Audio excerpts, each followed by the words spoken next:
Good evening, good evening, good evening everyone. कैसे हो आप लोग? Welcome to Nimbus learning powered by engineers academy. पहली क्लास में आपने जस्ट इंट्रोडक्शन खत्म किया था। इंट्रोडक्शन में काफ़ी चीज़ें पढ़ी हैं, बहुत सी चीज़ें हम इंट्रोडक्शन में भी पढ़ सकते हैं, और वैसे चैप्टर वाइज जैसे जैसे हम चैप्टर पढ़ते रहेंगे वहाँ पर भी आता रहेगा। ठीक है? हाँ, आगे सारे लोग जल्दी से आ जाइए। Good evening, very good evening, very good evening. बिल्कुल, अब यूनिट 2 स्टार्ट है अपनी, और यूनिट 2 में अपने दो चीज़ों के बारे में अभी पढ़ चुके हैं। ठीक है ना? ये अपने स्टार्ट से कर लेते हैं। Linear measurement. लीनियर मेजरमेंट्स का मतलब अपने को लेंथ डिस्टेंस मेजर करनी है, तो वो लीनियर मेजरमेंट हो गया। और डिस्टेंस मेजर करने में अपने पास चेन और टेप आता है, तो मोस्टली इसके अंदर चेन और टेप के बारे में डिस्कस होगा। ठीक है ना? थोड़ा बहुत मामूली सा एंगुलर मेजरमेंट डिस्कस होगा, और एंगुलर मेजरमेंट्स के लिए अपने पास आगे थियोडोलाइट और कंपास चैप्टर भी है। ठीक है? यहां पर अपने सबसे पहले जो टॉपिक डिस्कस किया था वो था फील्ड सर्वे के लिए, फील्ड चेन सर्वे के लिए एसेसरीज। यही तो डिस्कस किया था। बिल्कुल, यूनिट 2 चल रही है यहां पर। मैं बिल्कुल एसेसरीज इन फील्ड चेन सर्वे, यहां पर अपने एसेसरी थी कौन सी?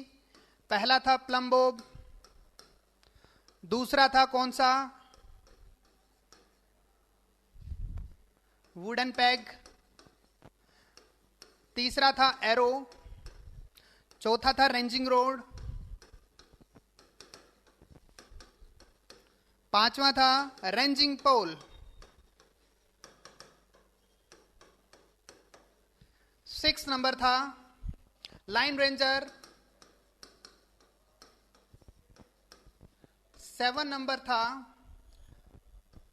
ओडोमीटर, 8 नंबर था स्पीडोमीटर, 9 नंबर था, यहां पे लाइन रेंजर आ गया, ठीक है। 9 नंबर था अपने पेसोमीटर, और 10 नंबर अपने टेप और चेन के बारे में पढ़ रहे थे। टेप एंड चेन, यही था। बिल्कुल, हाँ, पटियाला पैक। प्लम बॉब सबसे पहले फर्स्ट, कल जो डिस्कस कर चुके थे प्लम बॉब।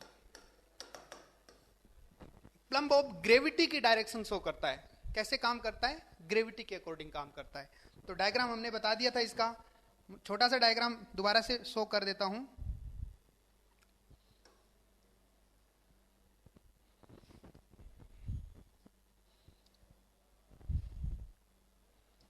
ये आपके यहां पर प्लम बॉब का थ्रेड हो गया,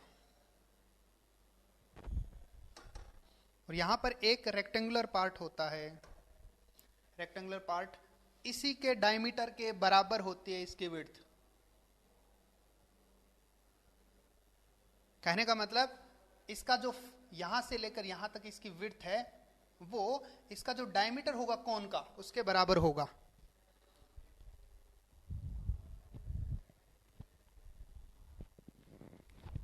लेक्चर फर्स्ट,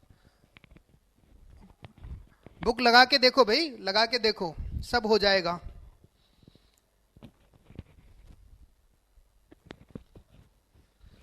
ये आपके हो गया प्लम बॉब, इसमें थ्रेड हो गया, और ये आपके क्या हो गया? एक तरीके से कौन? इसको प्लम बॉब बोलते हैं विथ थ्रेड।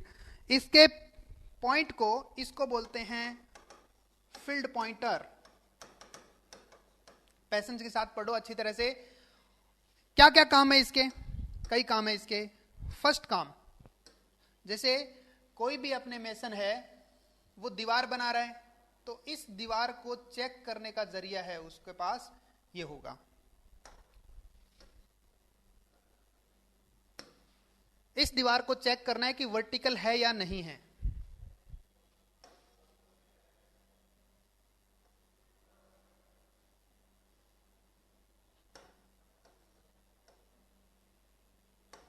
देखो, प्लम का थ्रेड है वो वॉल के बिल्कुल पैरेलल है, ये आपके पास वाल आ गई, बिल्कुल पैरेलल है, तो पैरेलल होने के कारण हम कहेंगे वर्टिकल सरफेस चेक कर लिया हमने, और ये नॉर्मली सभी लोग देख चुके हैं अभी, ठीक है ना, बिल्कुल सेंटरिंग इंस्ट्रूमेंट चेक वर्टिकल, बिल्कुल सेंटरिंग। दूसरा, किसी भी इंस्ट्रूमेंट है उस इंस्ट्रूमेंट की सेंटरिंग करेंगे। सेंटरिंग एक प्रोसेस होती है जिसके अंदर इंस्ट्रूमेंट का फील्ड स्टेशन ढूंढा जाता है, ठीक है, कि कहां पर मार्किंग करें। यहां पर सेंटरिंग करवाएंगे, ये सेंटरिंग करवा दी मैंने, और सेंटरिंग करवाने से हमें क्या पता लगा, इस पॉइंटर ने एक पॉइंट बताया, इस पॉइंट को हम बोलते हैं field instrument station, field instrument station point. Pointer ने एक पॉइंट बताया, उस पॉइंट का नाम हो गया फील्ड इंस्ट्रूमेंट स्टेशन पॉइंट, ठीक है, और इस प्रोसेस को हम क्या बोलते हैं, सेंटरिंग बोलते हैं, ठीक है ना, बिल्कुल। तो यहां पर अपने इसका यूज डायरेक्टली अपने यूज लिख रहे थे। यूज, पहला यूज आपको याद है, number 1, to check vertical surface, vertical surface को चेक करना, और ये किसके अकॉर्डिंग चेक करेगा, अलोंग ग्रेविटी, ठीक है ना, बिल्कुल। अलग अलग जगहों के वर्टिकल सरफेस अलग अलग होते हैं, ठीक है, क्योंकि पूरी पृथ्वी के बारे में बात करें तो यहां का वर्टिकल अलग होगा, यहां का वर्टिकल अलग होगा। तो वर्टिकल सरफेस एक ऐसा सरफेस है जो पॉइंट टू पॉइंट जगह के साथ वेरी करता है। एक इमेजिनेशन कह सकते हैं, इस पॉइंट के अगर सामने 180 डिग्री पर पॉइंट है तब वर्टिकल सरफेस हो सकता है सेम, लेकिन ये तो आइडियल कंडीशन है, पूरी पृथ्वी में जस्ट 180 डिग्री सामने ढूंढना बड़ी बात हो जाती है, ठीक है, आइडियल चीज हो गई। तो यहां पर दूसरा काम है इसका, सेंटरिंग द इंस्ट्रूमेंट, बस सेंटरिंग लिखेंगे। Good evening, very good evening, बिल्कुल। नेक्स्ट दूसरे पार्ट में दूसरे में आते हैं, ये लिख लिया आपने, आगे चलूं, ये कल लिख चुके हैं। वर्टिकल सरफेस, वर्टिकल सरफेस आपके अगर किसी पॉइंट गिवन पॉइंट से प्लम्बिंग करवाते हैं तो जो प्लम्ब के थ्रेड की डायरेक्शन है उसे वर्टिकल डायरेक्शन होती है, तो ग्रेविटी डायरेक्शन ही होती है ना, उसको वर्टिकल डायरेक्शन बोलते हैं, ठीक है ना, बिल्कुल। आगे की तरफ चलते हैं। नेक्स्ट पॉइंट है अपने पास 2 नंबर, 2 नंबर अपने पास है वुडन पैग। वुडन पैग का मतलब जो हमने सेंटरिंग की, सेंटरिंग करने के बाद में जो थ्रेड जो बताएगा, ये जो प्लम्ब वो बताएगा पॉइंटर, इस पॉइंट पर वुडन पैग लगा के इसको मार्क कर लेंगे। तो marking the instrument station point on field, काम किसका हो गया, वुडन पैग का। और वुडन पैग के शेप किस टाइप की होती है, जैसे ये वुड का इस टाइप से होता है, रेक्टेंगुलर क्रॉस सेक्शन होगा इसका, और इधर 25 सेंटीमीटर बाई 25 सेंटीमीटर का ऊपर रेक्टेंगुलर होता है। यहां पर जस्ट इसका नुकीला पार्ट जिससे कि इसको जमीन में गाड़ा जाएगा। इसकी डायमेंशन की बात करें तो यहां पर इसकी लेंथ है वो 150 mm होती है, 150 mm। तो 150 mm का 15 सेंटीमीटर का ये लकड़ी का टुकड़ा है। बस इसका काम क्या है, सेंटरिंग वाला जो पॉइंट है उसको मार्क करेंगे।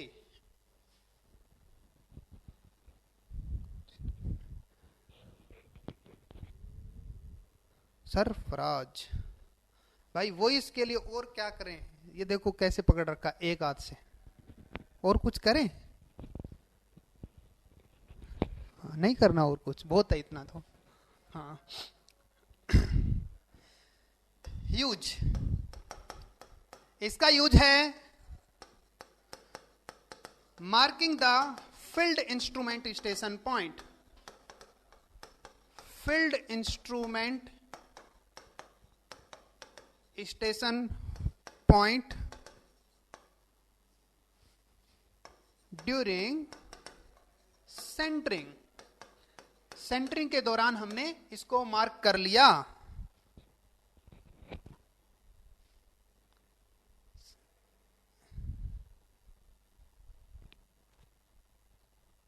बिल्कुल। हाँ, ये 25 बाई 25 सॉरी mm,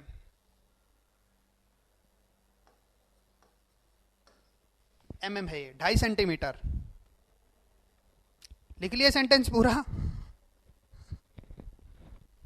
बिल्कुल संदीप करण। ठीक, आगे के चले। नेक्स्ट थर्ड पार्ट की तरफ आओ। थर्ड अपना का क्या है? एरो। एरो क्या होता है, क्या काम आता है, उसके बारे में देखते हैं।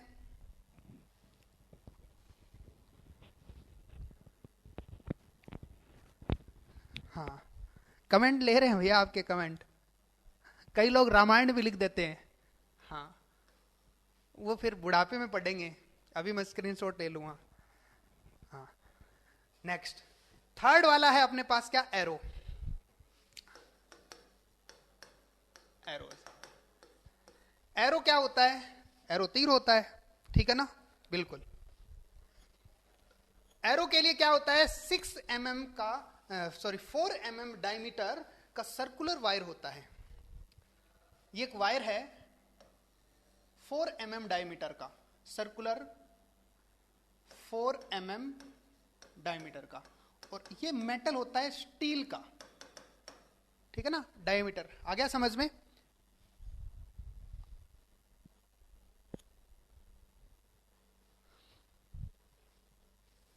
और यहां पर अपने पास एक हुक होता है। हुक होता है 50 mm का डायमीटर। बस। अब इसका यूज क्या है, ये हुक क्यों बनाया गया है? इसका भी एक कारण होता है।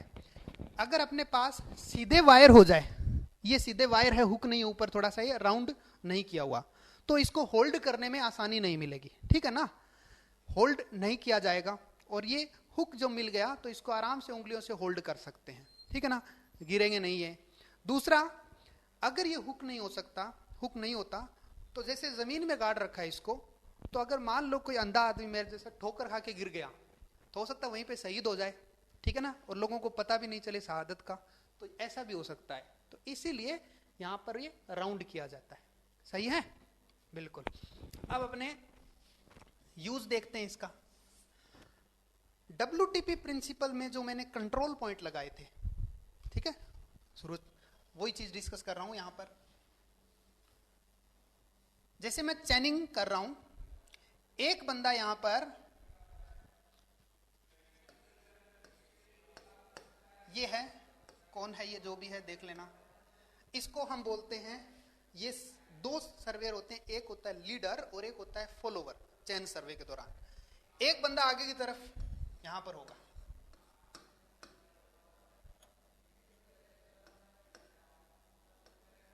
ये दोनों बंदे हैं, एक का नाम होगा लीडर और एक का नाम है फॉलोवर। इसको हम लीडर बोलते हैं, इसको फॉलोवर, फेसबुक फॉलोवर। तो क्या होगा, चैन सर्वे के दौरान या टेप से भी मेजरमेंट के दौरान, जो लीडर होता है उसके हाथ में 10 एरो होता है। देखो ध्यान दो, स्टैंडर्ड है 10 एरो होते हैं। अब कहते हैं कि सर 10 से ज्यादा नहीं ले सकता क्या? हाँ ले सकता है, लेकिन वो 10 क्या 1000 ले, उसमें वजन उठाना है या काम करना है, डिपेंड उस पर करता है, ठीक है ना? हाँ भाई, माइक नोट नॉइस आ रही, 1 मिनट।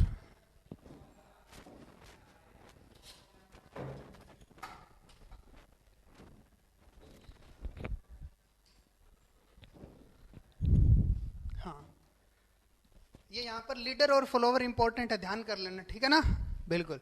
तो यहां पर वो दोनों क्या करेंगे, ये मेजरमेंट ले रहे हैं, और मेजरमेंट में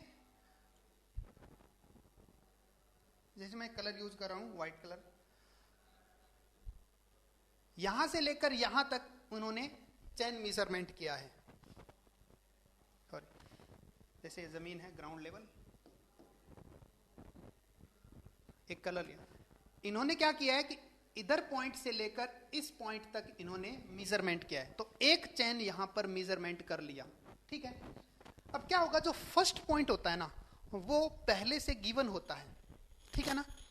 उसको मार्किंग नहीं करना, वो पहले से प्री मार्क होता है। अब क्या हो गया कि दूसरा पॉइंट है यहां पर, इसको मार्क करने के लिए इसके हाथ में एरो होते हैं, ठीक है ना। इसके हाथ में 10 एरो है, ध्यान रखना 10 एरो किसके पास होंगे, लीडर के पास 10 एरो होंगे। तो वो क्या करेगा, यहां पर एक एरो गार्ड देगा, जैसे एक एरो यहां पर इसने गार्ड दिया। फिर इसके बाद में नेक्स्ट यहां पर वो मेजरमेंट करेगा। नेक्स्ट मेजरमेंट करने के बाद में यहां पर वो दूसरा एरो गार्ड देगा, ठीक है। इसी तरीके से आगे की तरफ चलते जाएंगे। अब जैसे जैसे फॉलोवर पीछे की तरफ आ रहा है, वो इन एरो को कलेक्ट करता हुआ चलेगा। अब मार्क करेंगे, अगर वो मार्किंग नहीं करता है तो पता कैसे चला फॉलोवर को कि यहां तक नाप चुके हैं, पता नहीं चलेगा ना। मान लीजिए ये मार्क करके आ गया, एरो के अलावा जैसे ही पैर से मार्क कर दिया, किसी पत्थर से मार्क कर लिया, तो फील्ड में तो बहुत सारे पत्थर होते हैं, पता नहीं कौन से मेजरमेंट ले लिया इसने, ठीक है। तो इसमें सेफ होता है, एरो का यूज करना सेफ होता है। इस तरीके से वो आगे चलता रहेगा और ये इसने मार्क कर दिया। अब देखो कितने एरो लगाए हैं इसने 1 नंबर 2 नंबर मार्क करता हूं, 4 एरो इसने यूज कर लिए।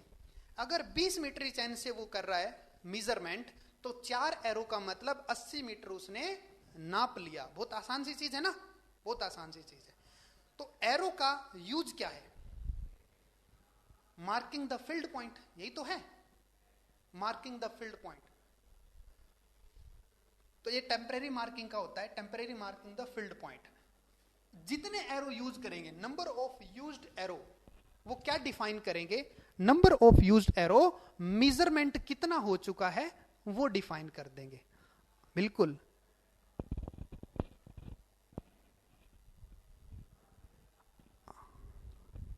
अब तो सही आ रही है ना आवाज, अब किसकी नॉइस आ रही है,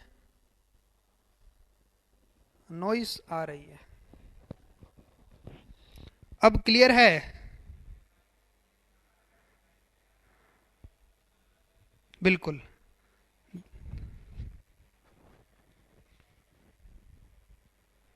वुडन पैग डिफरेंट होता है, वो लकड़ी का होता है, वुड का होता है, और ये स्टील का वायर है, एक तार है, ठीक है ना, दोनों अलग अलग है।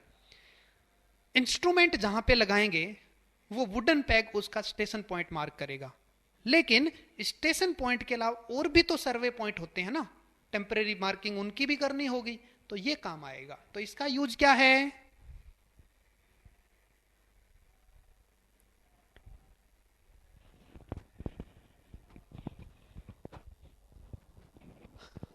धन्यवाद भाई, ठीक है भाई। यहां पर अपने पास क्या हो गया, नंबर ऑफ यूज एरो। पहले तो मैं इसको यूज बता देता हूं, एरो का क्या यूज है।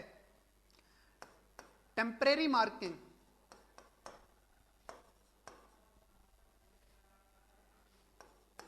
Marking the field object point, object point, ये इसका काम हो गया, टेम्परेरी मार्किंग करने के लिए इसका यूज है। दूसरा यहां पर इंपॉर्टेंट लाइन ये है कि लीडर स्टार्टिंग के अंदर 10 एरो रखेगा, और जितने एरो लीडर ने यूज कर लिए तो उतना ही चैन से मेजरमेंट हो चुका है, ठीक है ना। तो लीडर स्टैंडर्ड, ध्यान रखना स्टैंडर्ड है, लीडर हैज 10 एरो ड्यूरिंग चैन सर्वे, ये स्टैंडर्ड है भाई, ठीक है ना। तीसरी लाइन इसकी, number of used arrow define the measurement, field measurement, length of measurement. Follower इकट्ठा करता जाता है ये एरो ना, लीडर आगे चलता जाता है तो वो तो गाड़ता जाएगा इनको जमीन में, और फॉलोवर पीछे चल रहा है ना, वो इनको इकट्ठा करता जाएगा, ठीक है।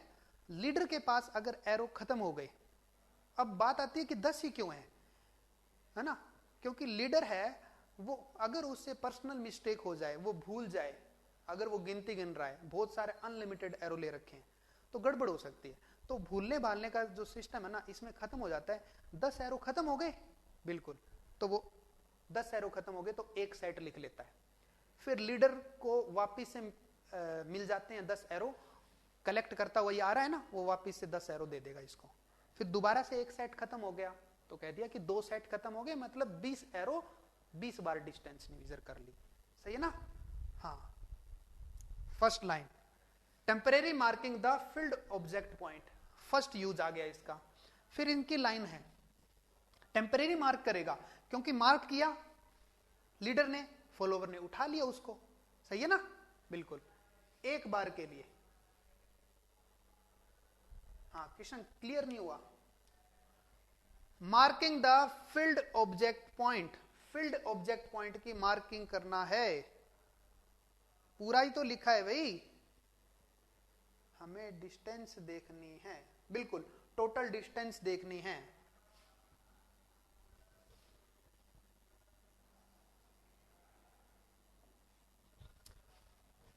तीसरी लाइन इसकी है, number of used arrow,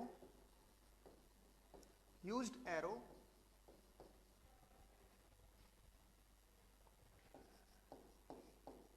define the length of measurement,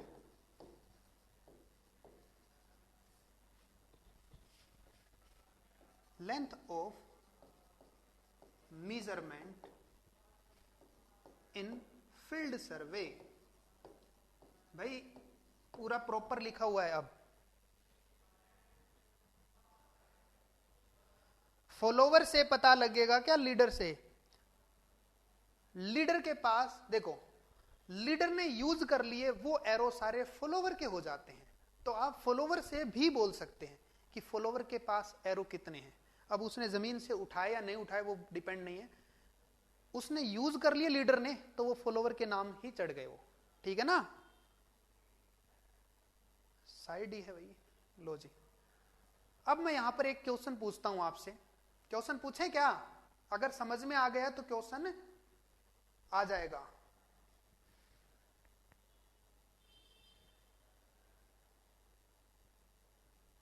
जब तक इंस्ट्रूमेंट लगा रहेगा तब तक ये वुडन पैग भी लगा रहेगा, क्योंकि सारी डिस्टेंस है वो इंस्ट्रूमेंट स्टेशन से होती है। बिल्कुल। क्वेश्चन ये है, during a chain survey by a 20 metre chain, leader has 6 arrow, find the measure distance by chain. Chain survey के दौरान लीडर के पास 6 एरो है, 20 मीटरी चैन से उसने कितना नाप लिया है?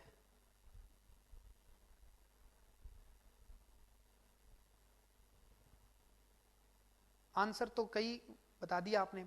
लीडर के पास 6 एरो है तो यूज कितने कर लिए? यहां पर आपके यूज्ड एरो है ना, वो पता लगेगा। यूज कितने कर लिए? 4 यूज कर लिए, 20 मीटर से 4 अपने 80 मीटर हो गया। सही है ना? बिल्कुल, यूज किए गए एरो से पता लगेगा। इसको फॉर्मुलेटिक तरीके से भी लिख सकता हूं मैं। नहीं आया समझ सुदीप? बिल्कुल। अरे भाई 6 एरो है, लीड लिख के बताता हूं मैं।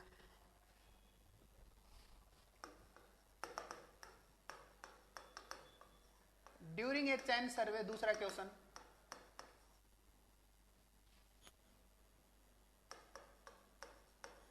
लीडर हैज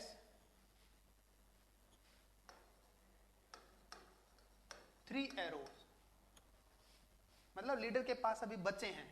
ठीक है ना? Find the measure distance by 20 metre chain. इसको बहुत ही आसान से दोबारा से सोल्व करो। कौन है? सचदेव है क्या? दोबारा से करो भाई सोल्व इसको। लीडर के पास 3 एरो है तो यूज कर लिए उसने 7 एरो, तो 7 एरो 20 मीटर आ गया, 40 मीटर आ गया। समझ में?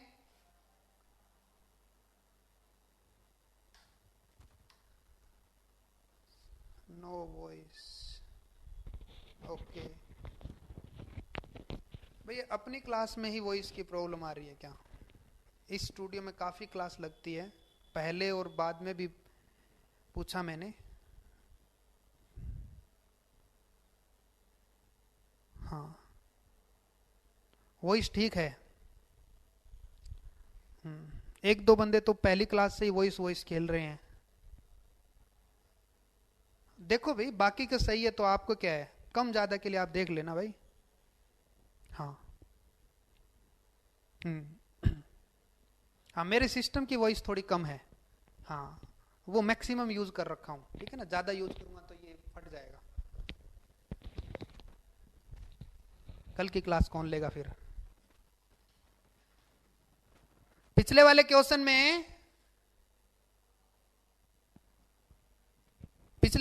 में, आपके क्या है, लीडर के पास 6 एरो थे तो यूज उसने 4 कर लिए, तो 20 इंटू 4 80 हो गया पिछले क्वेश्चन का आंसर, और इस क्वेश्चन का आंसर 140 हो गया, ठीक है ना। तो नंबर ऑफ यूज एरो अपने यहां पे हो गए। सही है, चलो ठीक है। नेक्स्ट अपने 4 नंबर आता है क्या? 4 नंबर क्या है? 4 नंबर बताएं, 4 नंबर क्या है जी? रेंजिंग रोड, बिल्कुल। रेंजिंग रोड एक तरीके से पाइप होता है, वो आपके रेंजिंग करवाने का मतलब, रेंजिंग का मतलब होता है देखना होता है एक तरीके से, ठीक है ना। पहले पाइप के बारे में बताते हैं, किस टाइप का पाइप होता है।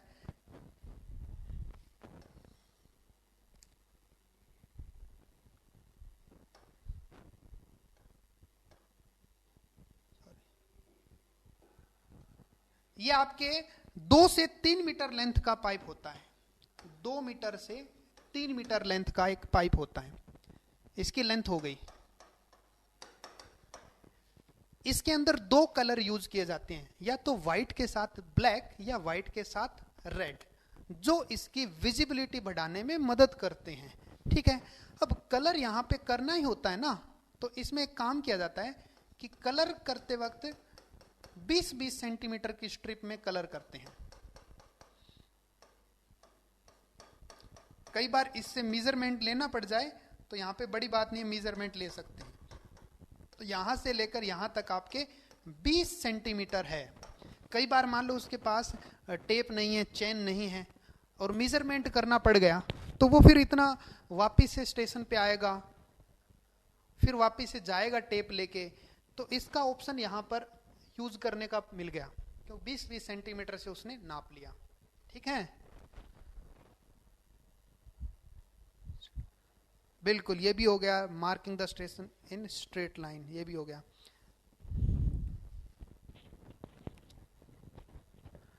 भाई देखो, जो आगे चलता है ना वो लीडर होता है, नेताजी, और पीछे होते हैं उसके फॉलोवर। अब फील्ड में जो पीछे पीछे दौड़ रहा है ना वो फॉलोवर है, और जो आगे की तरफ बढ़ रहा है वो लीडर हो गया, ठीक है। तो लीडर के पास में होते हैं अपने पास एरो, और इकट्ठा करने का काम फॉलोवर का है, ठीक है ना। बिल्कुल, फ्लैग भी होता है वैसे, यहां पे बना देंगे भाई फ्लैग।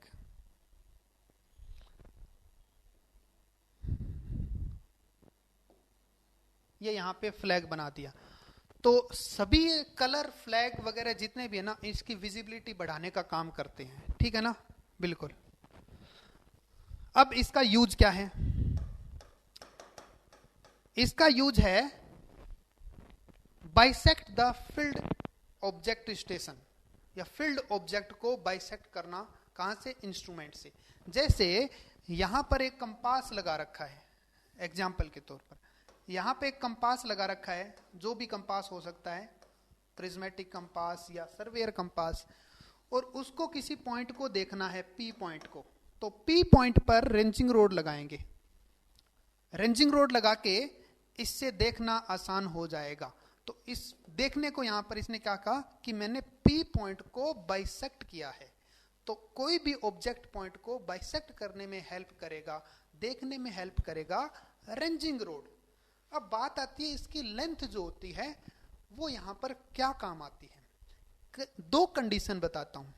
फर्स्ट कंडीशन ये है, और सेकंड कंडीशन है इस टाइप से कि कई बार अपने पॉइंट ऐसे भी हो सकता है कोई, अगर इसकी लेंथ 2 से 3 मीटर लेंथ में अगर ये दिखाई दे रहा है तो आप कहोगे कि पी पॉइंट मेरे से विजिबल है, तो इसकी लेंथ यहां पर काम आती है, ठीक है ना। फील्ड में कैसे भी पॉइंट हो सकते हैं, बिल्कुल, हाँ बिल्कुल। तो यहां पर अपने पास क्या हो गया, ऑब्जेक्ट पॉइंट को बाइसेक्ट करने का काम हो गया रेंजिंग रोड का, सही है, बिल्कुल। हाँ, स्टाफ रीडिंग नहीं, स्टाफ अलग होता है भाई, लकी स्टाफ अलग होता है। तो यहां पर मैं लिख देता हूं use of ranging rod, bisect the object station या object point from instrument station, इसका यूज है। Ranging rod is use to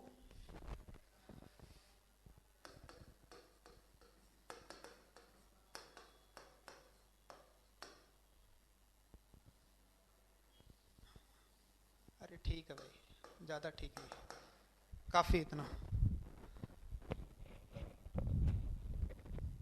levelling में यूज करते हैं स्टाफ। बाइसेक्ट नहीं समझ में आया? बाइसेक्ट का मतलब होता है अगर कोई इलेक्ट्रिक पोल देखा जा रहा है, मैंने कह दिया कि ये आपको देखना है, इसके सेंटर में देखना, इसके सेंटर में देखने को बोलते हैं बाइसेक्ट कर लिया, ठीक है ना। कोई भी ऑब्जेक्ट के सेंटर पर देखना बाइसेक्ट करना कहलाता है, ठीक है, बिल्कुल। 2 सेंटीमीटर डाया होता है इसका, बिल्कुल। अब यहां पर जो रेंजिंग होती है, रेंजिंग भी 2 टाइप की होती है, एक होती है डायरेक्ट रेंजिंग और एक होती है इनडायरेक्ट रेंजिंग। क्वेश्चन आया हुआ है यहां पर, डायरेक्ट रेंजिंग मतलब सीधा पॉइंट दिखाई दे जाता है, तो आपको बोलते हो कि यहां पर ठीक है डायरेक्ट रेंजिंग हो रही है। अगर पॉइंट दिखाई नहीं देता डायरेक्ट, 2 कंडीशन, मान लीजिए यहां पर हम कंट्रोल पॉइंट लगा रहे हैं इधर ऐसे, तो ए से बी विजिबल है और बी से ए विजिबल है, तो इसको डायरेक्ट रेंजिंग बोलते हैं, ठीक है ना। और यहां पे कंट्रोल पॉइंट लगाने के लिए एक रेंजिंग रोड को यूज किया जाता है, एक रेंजिंग रोड को यूज किया जाता है। तो यहां पे टोटल पहले 2 और एक और हो गई, टोटल 3 रेंजिंग रोड हो गई डायरेक्ट रेंजिंग में, ठीक है। और उसी तरीके से यहां पर अगर ए से बी दिखाई नहीं दे रहा, ए से बी दिखाई नहीं दे रहा, दिखाई नहीं देने के कोई से भी कारण हो सकते हैं, यहां पर ऑब्स्ट्रक्ट आ गया जो इसको दिखाई नहीं दे रहा, बाधा आ गई, तो क्या होगा, इधर से एक अलग से पॉइंट लेना पड़ेगा। जैसे मैंने एक अलग से P1 पॉइंट लिया है और अलग से हो सकता है 2 पॉइंट लेने पड़े, P2 पॉइंट।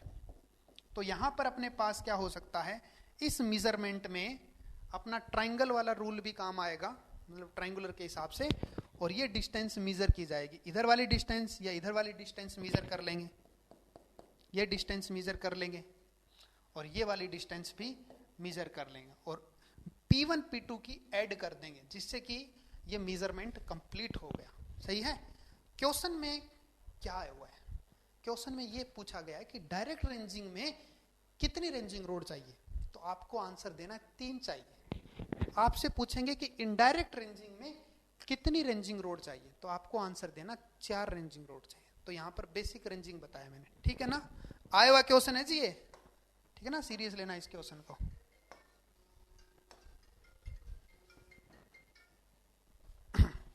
तो यहां पर मैं लिख देता हूं साइड में, ये तो हो गया direct ranging,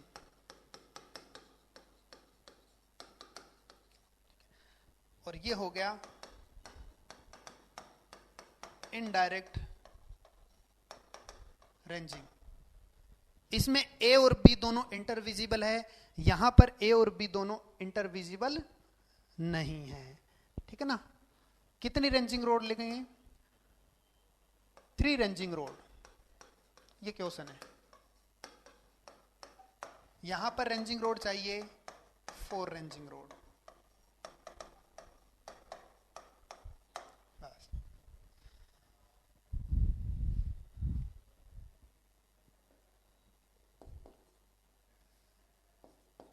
A and B are intervisible. A and B are not इंटरविजिबल।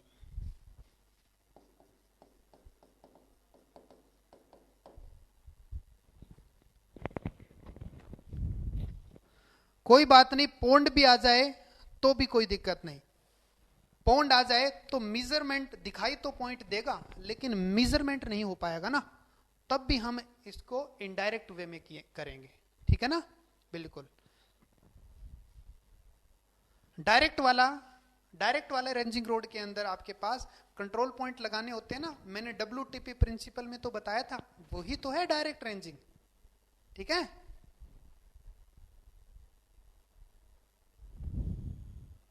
Low ji, side हट गए।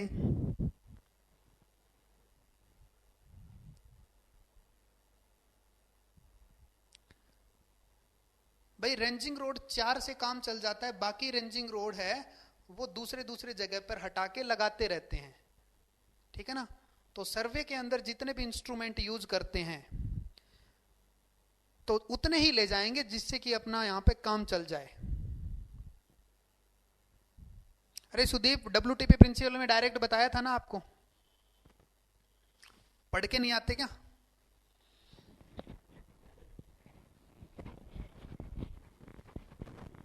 नेक्स्ट, रेंजिंग रोड के बारे में आपको यहां पे पता लग गया क्या होता है, क्या काम आता है, और 3 और 4 रेंजिंग रोड किस किस केस में यूज करते हैं। ठीक है, अलग अलग कुछ नहीं है भाई, वही है। नेक्स्ट पॉइंट की तरफ आते हैं। रेंजिंग रोड के बाद में आता है रेंजिंग पोल।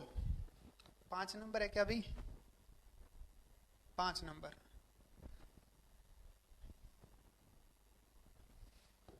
रेंजिंग पोल क्या काम आता है? रेंजिंग पोल, आपने यहां पर वॉलीबॉल का कोर्ट देखा है जिसमें 2 पोल बंधे हैं और बीच में वो नेट लगा होता है। ठीक है ना, जाला लगा होता है नेट का, तो वॉलीबॉल खेलते हैं वो। तो दोनों जो पाइप लगे होते हैं ना, सेम उस जैसा ही रेंजिंग पोल होता है। ठीक है, परमानेंट मार्किंग, बिल्कुल सही है। तो यहां पर रेंजिंग पोल मैं बना देता हूं। अगर कोई सर्वे 2-3 महीने चल रहा है, काफी दिनों तक चल रहा है, तो क्या होगा, उसमें कुछ परमानेंट पॉइंट है ना, उसमें क्या करेंगे, एक पाइप होगा, उसकी लेंथ सेम टू सेम होती है भाई, 2 से 3 मीटर। 2 से 3 मीटर की लेंथ का जो पाइप होता है वो जमीन में गाड़ देते हैं, और इसका जो डायमीटर होता है वो 60 mm होता है इसका डायमीटर। और सेम टू सेम ऐसे ही 2 कलर यूज करते हैं इसमें।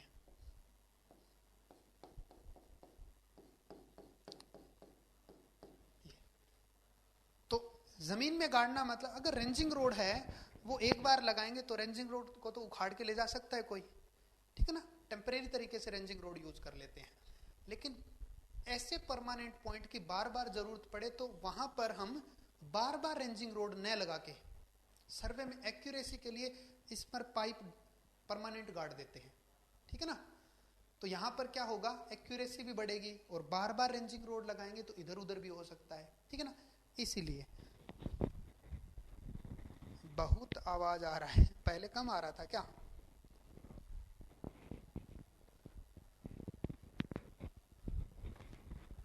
सर रीडिंग सही है क्या?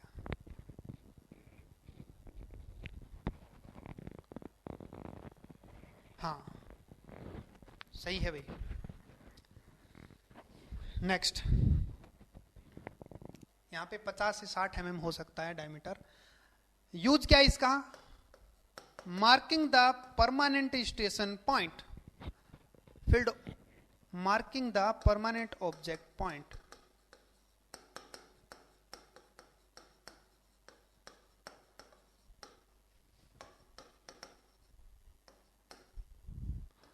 फील्ड स्टेशन पॉइंट या फील्ड ऑब्जेक्ट पॉइंट, इनका यूज ये हो गया। लो भाई माइक में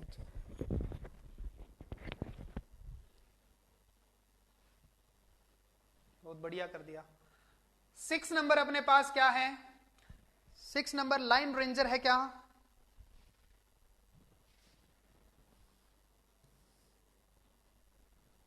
नेक्स्ट स्लाइड पे चलूं क्या? हाँ 20 सेंटीमीटर सभी सही है, वही है। हाँ इसमें ब्लैक एंड व्हाइट होता है, रेड नहीं होता। अब आवाज सही है। नेक्स्ट पॉइंट पे आते हैं, नेक्स्ट स्लाइड लेता हूं। 6 नंबर लाइन रेंजर है जी। अब लाइन रेंजर का वही काम है जो डायरेक्ट रेंजिंग में रेंजिंग रोड करती है ना, कंट्रोल पॉइंट लगाती है। डायरेक्ट रेंजिंग बाय रेंजिंग इसके द्वारा करेंगे, जैसे ए पॉइंट और बी पॉइंट हमारे पास ऐसे हैं, बी पॉइंट, तो एक रेंजिंग रोड यहां पे लगाए हैं और एक रेंजिंग रोड हम यहां पे लगाए हैं, और बीच वाले इस इमेजिनरी लाइन पर पॉइंट अगर अपने को चाहिए तो हम क्या करते हैं, एक रेंजिंग रोड और यूज करवाते हैं, तो इसको हम बोलते हैं डायरेक्ट रेंजिंग हो रही है। इसी से यहां पर कंट्रोल पॉइंट आएंगे, जैसे control point C1, C2, C3,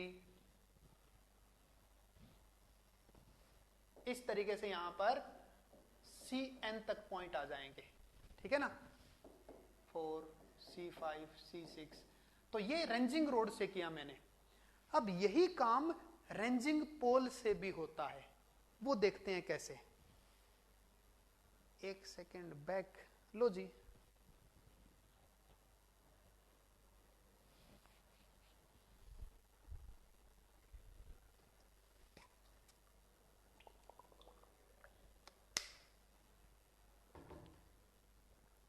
control point वो होता है जो सर्वे में एक्यूरेसी कंट्रोल करते हैं मेजरमेंट की। जैसे अगर मैं सीधा टेप लेके ए से बी तक या चैन लेके ए से बी तक मेजर करूंगा तो चैन से मैं तिरछा नाप सकता हूं, इनक्लाइंड मेजरमेंट हो सकता है, जिसको हम बोलेंगे मिस अलाइनमेंट हो गया।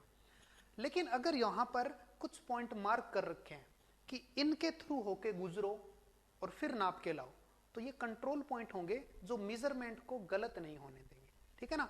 और इन कंट्रोल पॉइंट को मार्क करने का काम एरो का होता है, ठीक है ना, बिल्कुल।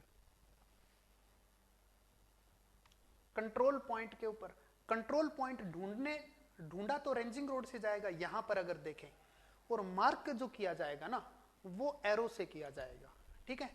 फिर अगर कोई मेजरमेंट किसी को लेना है तो वो उस एरो से होते हुए नापता जाएगा और सही मेजरमेंट मिलेगा। अब अपने लाइन रेंजर की बात आती है, यही काम अपने लाइन रेंजर से करेंगे तो कैसे करेंगे? यही same to same line ranger का काम है। मैंने वहां पे भी लिखवाया था ranging is done by this. यहां पर 2 रेंजिंग रोड लगाएंगे लाइन रेंजर के तौर यूज करेंगे, तो ए से बी और बी से ए इंटरविजिबल होना चाहिए, और ये इमेजिनरी लाइन अपने को दिखाई नहीं दे रही। अब लाइन रेंजर क्या होगा, लाइन रेंजर एक बॉक्स होता है इस टाइप का, उसका प्रिंसिपल के तौर पर मिरर बताता हूं आपको मैं।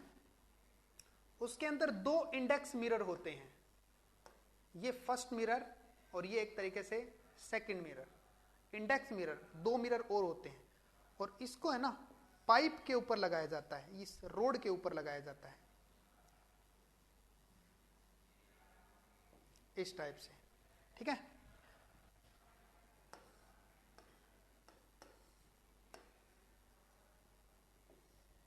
अब यूज कैसे करते हैं, क्या काम है इसका, कैसे काम आएगा ये? सबसे पहले हम इसको, ये लगभग कितना होता है, ये बस अपने इसका जो डायमीटर होता है वो 60 सेंटीमीटर के लगभग होता है, ठीक है ना, इतना सा गोल सा होता है 60 सेंटीमीटर। यहां पर वो लाइन रेंजर को लगाएगा, लेके खड़ा होगा यहां पर लाइन रेंजर को, और लाइन रेंजर को लेके जो खड़ा है वो बंदा, तो वो क्या करेगा, इसके अंदर देखेगा कि क्या दिखाई दे रहा है।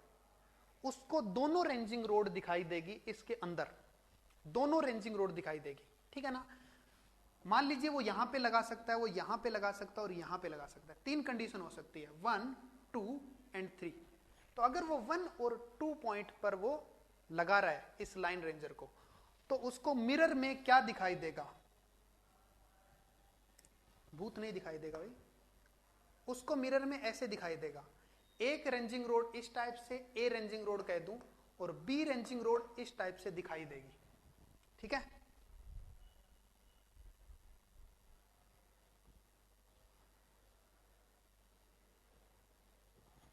इसमें डायमेंशन का कोई इंपॉर्टेंट रोल नहीं है। और इस क्वेश्चन में अगर फील्ड सर्वे की बात करें ना, तो लाइन रेंजर का प्रैक्टिकली यूज किया नहीं जाता। इसका कारण बताऊंगा मैं क्या होता है, बस आपको यहां पे डिस्कस करते हैं। अगर वो 1 और 2 पॉइंट पर लाइन रेंजर लगाता है तो लाइन रेंजर से उसको इस टाइप से दोनों रेंजिंग रोड दिखाई देगी। तो वो क्या करेगा, इस लाइन रेंजर को 3 पॉइंट पर या कोई स्लाइड करेगा आगे पीछे। अगर वो लाइन रेंजर को स्लाइड कर रहा है, खिसका रहा है, तो उसको मिरर के अंदर क्या दिखाई दे रहा है, ये रेंजिंग रोड है, वो दोनों रेंजिंग रोड क्या हो रही है, एक तो क्लोज आ रही है, ठीक है, और एक दूर जा रही है। एक तो क्लोज आ रही है और एक दूर जा रही है। अगर वो एक ही रेंजिंग रोड के रूप में एक सीध में आ जाए, तब वो कहेंगे कि सैम सही पॉइंट पर आ जाता है। ठीक है ना, एक तरीके से दोनों लाइन, दोनों है ना, एक ही लाइन में आने चाहिए। अब एक ऐसी कंडीशन है जिसमें कि दोनों जो रेंजिंग रोड है मिरर में आपको इस तरीके से दिखाई देता है, तो आप यहां पर बोलेंगे कि सैम वही पॉइंट आ चुका है जो 3 नंबर पॉइंट इमेजिनरी लाइन पे ढूंढा जा रहा है। ठीक है ना, तो ये जो प्रोसेस है, इससे जो प्रोसेस की है और एक रेंजिंग रोड से जो प्रोसेस की है, तो रेंजिंग रोड तो हमें वैसे ही फील्ड में ले जाने पड़ेंगे, तो इसीलिए इसको ले जाया नहीं जाता फील्ड में, क्योंकि वही काम रेंजिंग रोड करने के लिए है ना अपने पास रेंजिंग रोड, और आसान भी है इससे, इसलिए ये फील्ड में यूज नहीं करते, कॉमन सेंस के पे यूज नहीं करते। वैसे बना के रख दिया कि ठीक है भाई ये पुराने टाइम में था। रिपीट, एक बार रिपीट।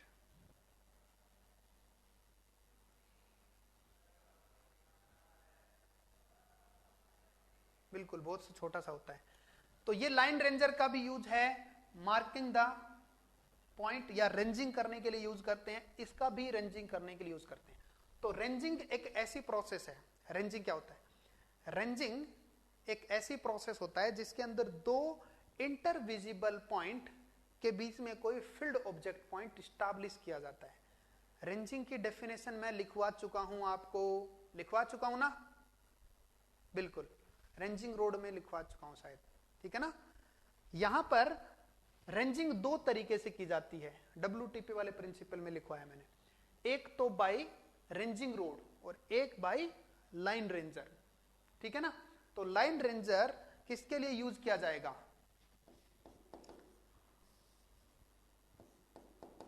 यूज सीधा ही लिखूंगा, इन रेंजिंग प्रोसेस। रेंजिंग क्या होती है, marking the object point between 2 intervisible point. Ranging लिख दूं दोबारा से। यहां पर इंपॉर्टेंट चीज क्या है, यहां पर इंपॉर्टेंट चीज है रेंजिंग क्या होती है, ये इंपॉर्टेंट है। Marking the object point between 2 intervisible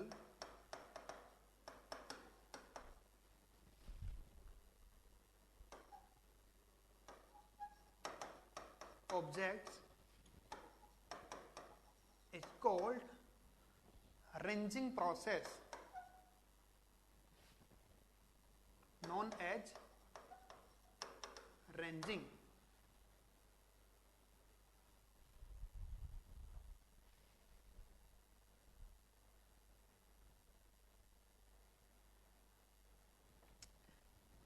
ए और बी पॉइंट की रेंजिंग रोड को मैंने ए रेंजिंग रोड और बी रेंजिंग रोड बोला है, ठीक है ना। कौन सी रेंजिंग रोड कैसे दिखाई देती है वो है।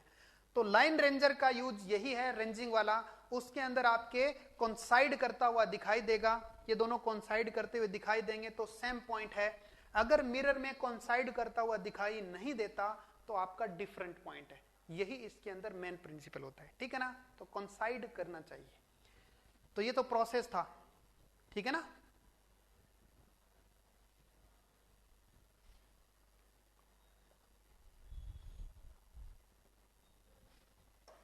ठीक है, क्लियर हुआ। लाइन रेंजर के बारे में रेंजिंग जो है वो क्या होती है वो ध्यान रखना, ठीक है ना, बिल्कुल। लाइन रेंजिंग में रेंजिंग क्या होती है, रेंजिंग दो तरीके से करते हैं, रेंजिंग रोड से और लाइन रेंजर से। फील्ड में लाइन रेंजर यूज नहीं करते क्योंकि रेंजिंग रोड अवेलेबल होती है, तो हम फील्ड में फालतू इंस्ट्रूमेंट लेके नहीं जाते, ये होता है। नेक्स्ट पे तरफ चलते हैं। 6 नंबर तो हो गया। 7 नंबर जो है वो अपना क्या था, बेस्ट अपना रेंजिंग रोड ही होती है। रेंजिंग रोड बेस्ट होती है, मैनुअल होता है,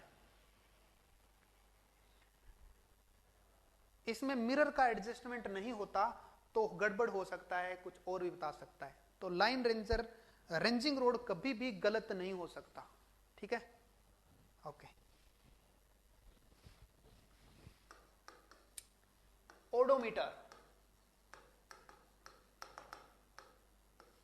ओडोमीटर में क्या होता है, जब भी कोई व्हीकल चलता है तो उस व्हीकल में पहिए घूमने के साथ साथ है ना एक डिस्टेंस भी आता है कि इतना डिस्टेंस यहां पर कवर कर चुका है। तो बाइक कितना चला हुआ है, गाड़ी 4 व्हीलर कितना चला हुआ है, वो मीटर है, वो ओडोमीटर ही होता है, ठीक है। अब बात आती है कि वो जो मेजर डिस्टेंस करता है वो अप्रोक्सीमेट होता है, अप्रोक्सीमेट होता है, न कि करेक्ट होता है। इसका कारण ये है, अगर वो एक जगह से दूसरी जगह पे जा रहा है तो हो सकता है टायर गड्ढे में से होके गुजरे, हो सकता है पुलिया को क्रॉस करते हुए गुजरे। तो जितना डिस्टेंस टायर तय करेगा उतने ही वो बता देगा ओडोमीटर। लेकिन दो प्लेस के बीच में, दो पॉइंट के बीच में जो एक्चुअल डिस्टेंस होगी उससे ज्यादा ही बताएगा, कम बताने का चांस है ही नहीं। तो आप इसको क्या कहोगे, ये जो डिस्टेंस बताएगा वो सही बताएगा या गलत है, वो अप्रोक्सीमेट कहेंगे उसको, ठीक है ना, बिल्कुल।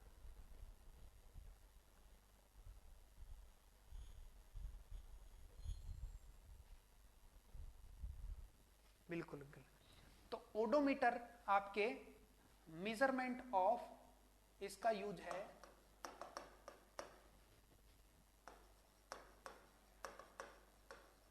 Measurement of approximate horizontal distance, approximate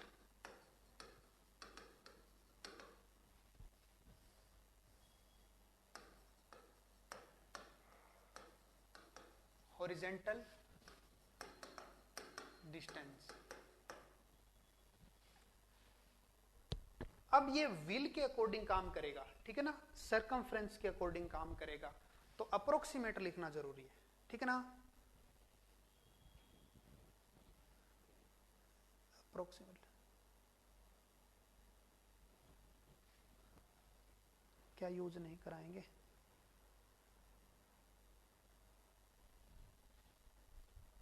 हाँ यूज तो यही कराना होता है, इसके अलावा अपने पास ऑप्शन क्या है। दूसरा अपने स्पीडोमीटर है,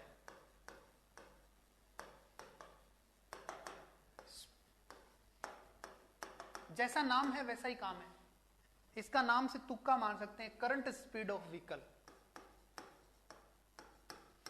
करंट स्पीड है वो कर लेगा, किलोमीटर पर हावर।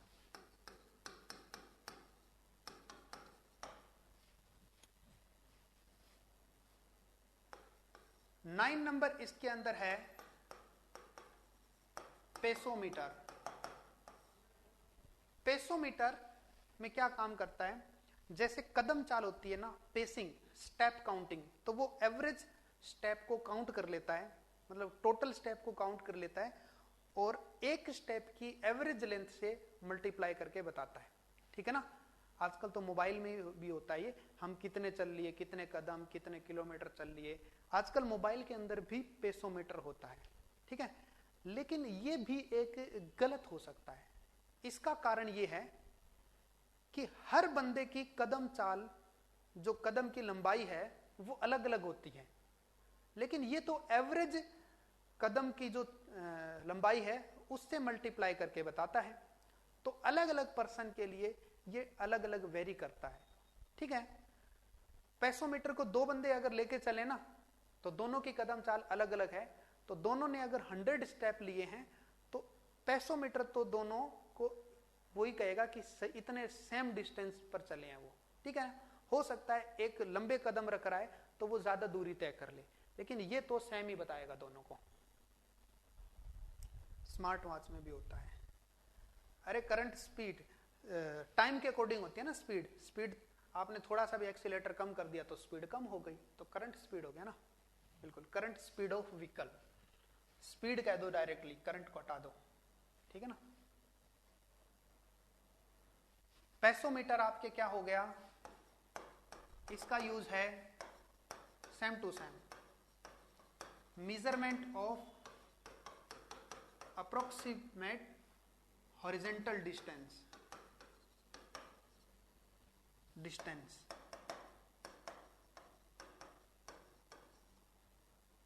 ये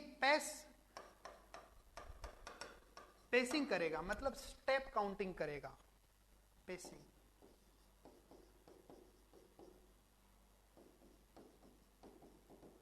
स्टेप काउंटिंग करेगा, एवरेज पेसिंग।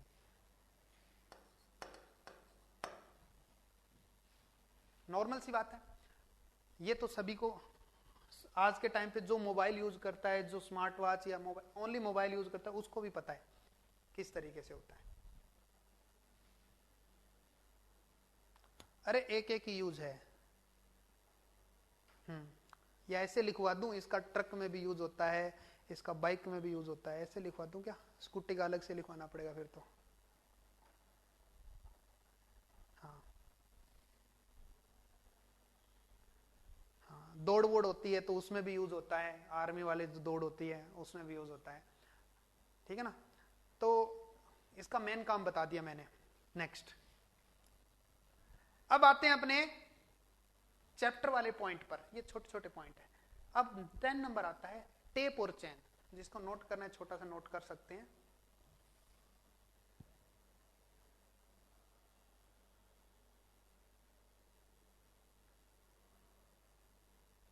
चले आगे।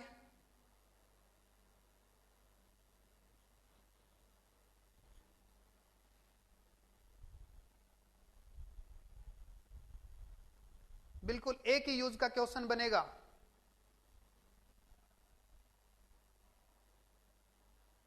अरे पेसिंग ये होता है कि जो कदम चाल होती है ना, वो पेसिंग होती है एक तरीके से, ठीक है ना।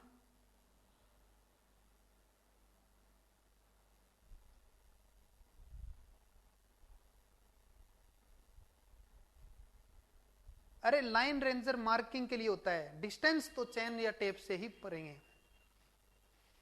एवरेज पेंसिंग कितनी होती है, हाँ मोबाइल के अंदर आप देख लेना किस क्या होती है एवरेज पेसिंग। नॉर्मल ऐसे भयंकर क्वेश्चन नहीं आते जेई में, एवरेज पेसिंग कितनी होती है। नेक्स्ट,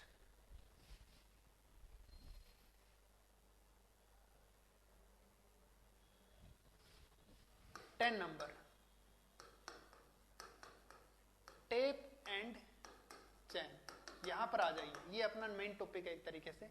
इस चैप्टर में पूरा जो टेप और चैन के बारे में ही इंपॉर्टेंट चीज है, चैन सबसे ज्यादा इंपॉर्टेंट हो गया इसके अंदर। टेप और चैन का यूज है लीनियर मेजरमेंट के लिए, मतलब डिस्टेंस मेजरमेंट करने के लिए, ठीक है। बिल्कुल, दोनों का यूज एक साथ करेंगे फॉर मेजरमेंट ऑफ डिस्टेंस और लीनियर मेजरमेंट। सीधा सा लिखूंगा मैं,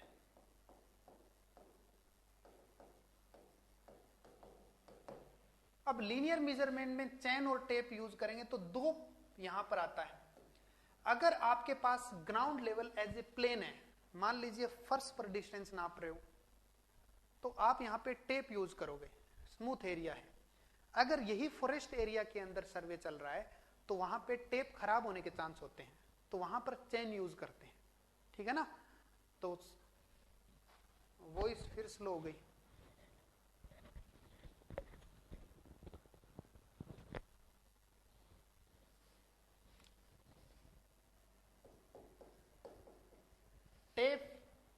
plain area,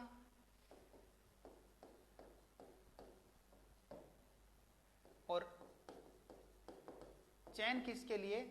irregular area, irregular area like forest, ठीक है ना। और अपने कॉलोनी वगैरह में कुछ नापना है तो टेप से नाप लेंगे, ठीक है ना, बिल्कुल। अब एक पार्ट लेते हैं अपने फर्स्ट टेप का।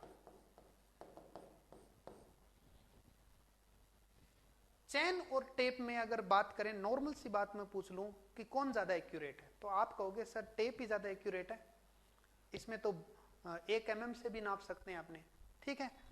तो टेप, जाहिर सी बात है टेप ज्यादा एक्यूरेट है। तो टेप जो है वो 4 टाइप के होते हैं। किसके लिए? स्मूथ एरिया में यूज करेंगे। आपको पता होना चाहिए पहले से भी 4 टाइप कौन कौन से होते हैं। पहला होता है क्लॉथ टेप, दूसरा होता है मेटालिक टेप, तीसरा होता है स्टील टेप, और चौथा होता है इनवार टेप। 4 टेप होते हैं।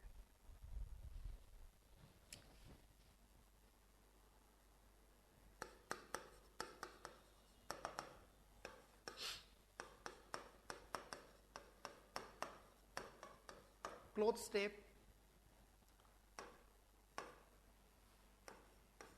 दूसरा होता है मेटालिक टेप। पहले क्लॉथ टेप के बारे में बताता हूं। क्लॉथ टेप का एक और नाम है, इसको लाइनन टेप भी बोलते हैं। बिल्कुल बिल्कुल सही है। नॉर्म हाँ, बेंड भी होते हैं क्या? बिल्कुल।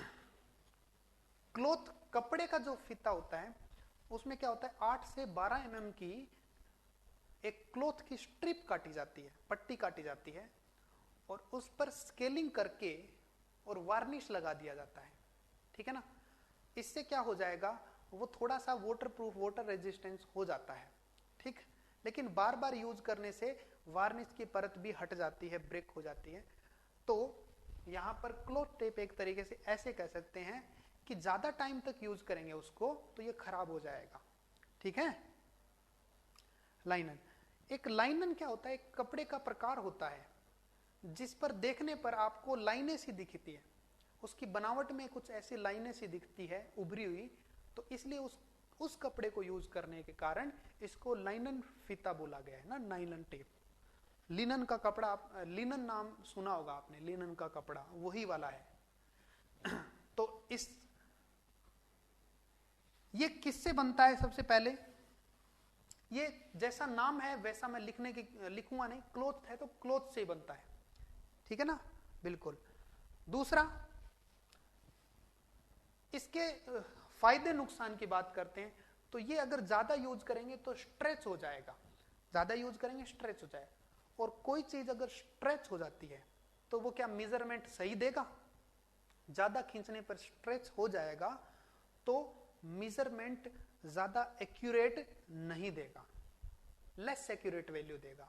दूसरा, स्ट्रेच ज्यादा हो जाए तो टूट भी जा सकता है, तो ये वीक होता है। कुछ फायदे हैं, कुछ नुकसान है। फायदे में अगर बात करें तो इसको इजीली फोल्ड कर सकते हैं, कहीं पर भी ले जाया जा सकता है, बिल्कुल। तो क्या क्या होगा, कई वर्ड जो है इसमें वर्ड टैग वर्ड है वो ध्यान रखने हैं।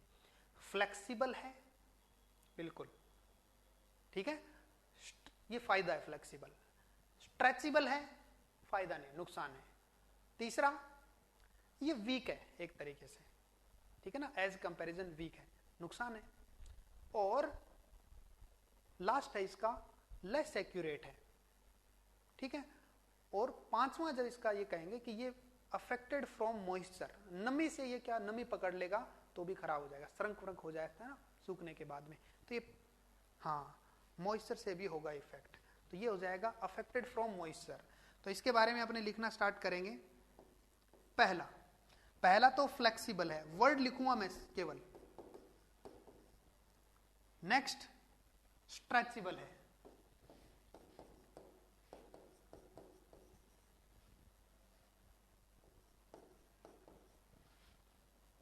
नेक्स्ट,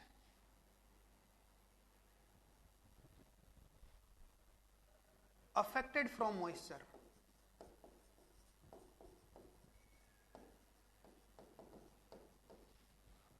नेक्स्ट एक चीज और बताया था, less accurate and less strong, ऐसे कह सकते हो, वीक। श्रिंकेबल, बिल्कुल ये भी सही है, श्रंक करेगा। अरे सब आ जाएगा भाई, क्या नाम है, संदीप, एरर वेरर सब आ जाएगा। साइड,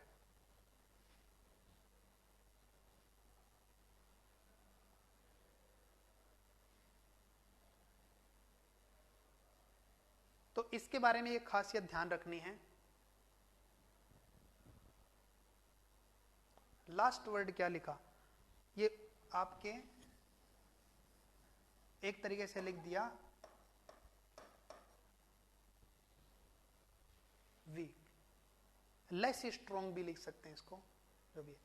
क्या होगा कि ज्यादा स्ट्रेच करने वाली चीज है वो आपके, अच्छा वीक लिख दिया क्या, ज्यादा अगर खींच लेंगे इसको, ज्यादा खींचेंगे तो ये स्ट्रेच करके टूट जाएगा, ठीक है ना।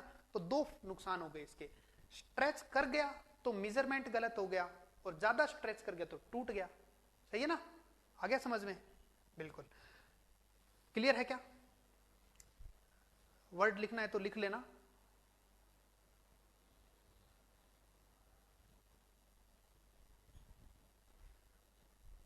इसका एडवांटेज यही है कि ये फ्लेक्सिबल है। दूसरा एडवांटेज ये है कि सबसे सस्ता यही है, एडवांटेज ये है, टेलर यूज करते हैं, बिल्कुल।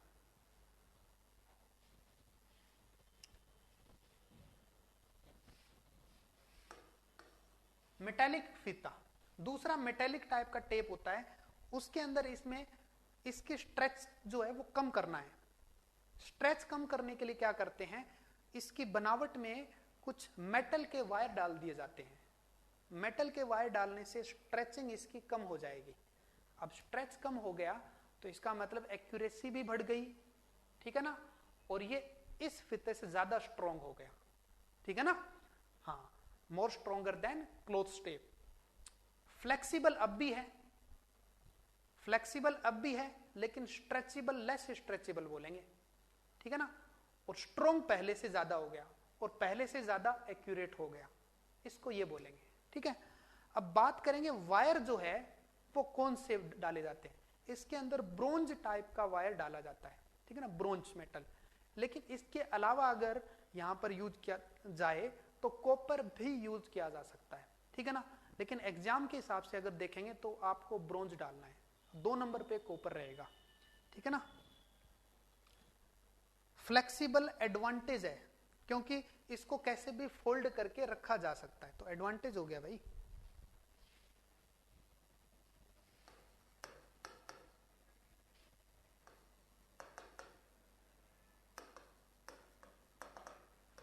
मेटेलिक टेप में क्लोथ प्लस मेटल वायर, और मेटल वायर में आपको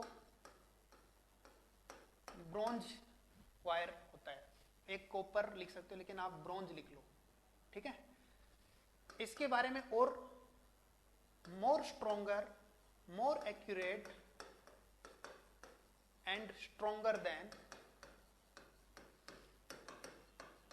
क्लोथ टेप, पहला एडवांटेज ये। दूसरा एडवांटेज फ्लेक्सिबल है।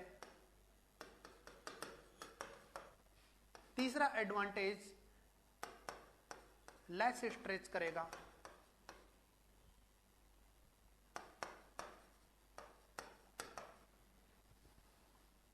इसके बारे में इतना हो गया।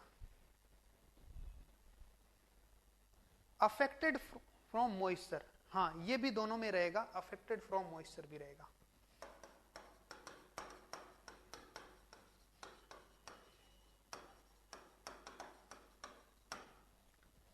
मेटेलिक फीते के बारे में हो गया, बिल्कुल। अब अपना जो नेक्स्ट वाला फीता आता है,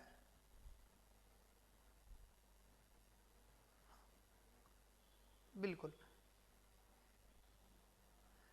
अब इफेक्ट इसका बिल्कुल सही कहे, इफेक्ट इसका कम हो जाएगा। इसमें आप ना श्रंक नहीं लिख सकते, ठीक है ना। तो आप मॉइस्चर से अफेक्ट जरूर होगा लेकिन वो श्रंक नहीं करेगा क्योंकि इसमें मेटल के वायर डाले गए। तो अगर ये लाइन जो आप यहाँ पे न भी लिखो तो कोई बड़ी बात नहीं है, इसमें ये लाइन का जिक्र भी नहीं किया जाता, ठीक है, बिल्कुल। नेक्स्ट पे आते हैं स्टील टेप, यहीं पे लिख देता हूं स्टील टेप। स्टील का बना होता है। अब जो स्टील होता है वो न तो फ्लेक्सिबल होता है, ठीक है, और स्ट्रेच तो वैसे भी नहीं करेगा। तो स्टील टेप इन दोनों की बजाय आपको ज्यादा स्ट्रॉन्ग होगा और ज्यादा एक्यूरेट होगा, ठीक। तो steel tape more accurate and stronger than metallic tape। Metallic से ज्यादा स्ट्रॉन्ग हो गया और मेटेलिक से ही ज्यादा एक्यूरेट भी हो गया। अब बात करते हैं इसके अंदर एक कमी हो सकती है। वो एक कमी ये है कि टेम्परेचर के साथ ये एक्सपेंड करता है, थर्मल एक्सपेंशन कोफिशिएंट होता है इसका, और वो होता है 12 इंटू 10⁻⁻⁶। और इसके अलावा इसमें कोई भी गड़बड़ नहीं होती। तो टेम्परेचर ज्यादा होगा तो ये एक्सपेंड हो जाएगा, ठीक है ना। यहीं पे लिख देता हूं, स्टील का जो थर्मल एक्सपेंशन कोफिशिएंट है अल्फा से यूज करते हैं 12 इंटू 10⁻⁻⁶ पर डिग्री सेंटीग्रेड, ये होता है इसके अंदर। ध्यान रखना टेम्परेचर इफेक्ट ही ज्यादा होगा। हाँ, इसमें जो ब्लेड वाला जो फीता होता है वो मिस्त्री यूज कर लेते हैं, बिल्कुल सही है। नेक्स्ट, फोर्थ जो आता है वो इससे ज्यादा इंपॉर्टेंट है।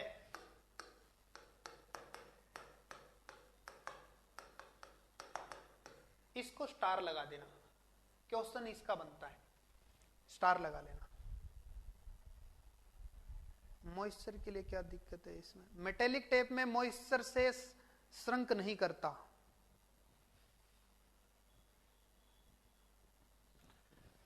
इनवार टेप में क्या होता है, इसमें स्टील 64% स्टील होता है प्लस 36% निकल होता है।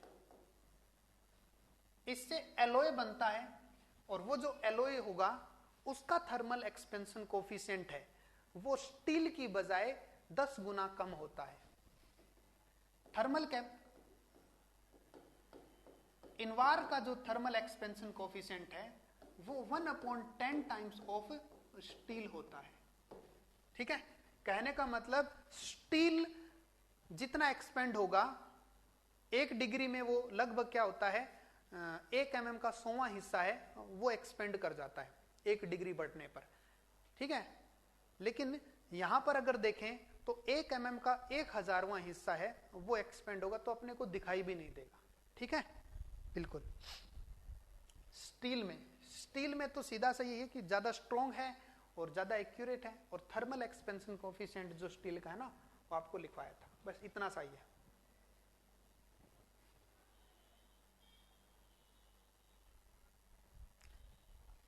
अरे स्टील में कहां लिखा है भाई?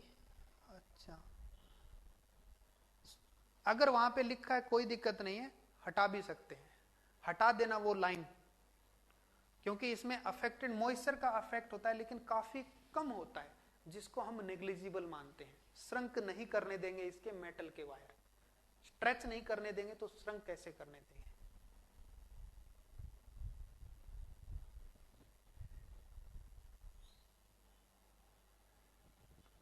यार प्रॉपर सेंटेंस दे रहे हैं,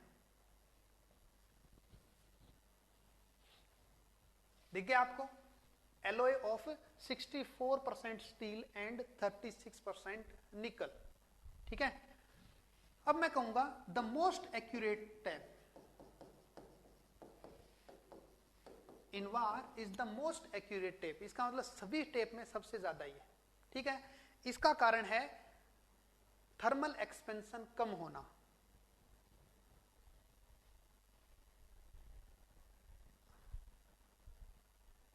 थर्मल एक्सपेंशन कोफिशिएंट होता है 12 इंटू 10⁻⁻⁶। कहने का मतलब मैं बताता हूं इसको। मैंने एक लिखा था थर्मल एक्सपेंशन कोफिशिएंट, जिसको हमेशा अल्फा से लिखा जाता है, 12 इंटू 10⁻⁻⁶ मीटर पर डिग्री सेंटीग्रेड। अगर मैं इसको ऐसे कह दूं,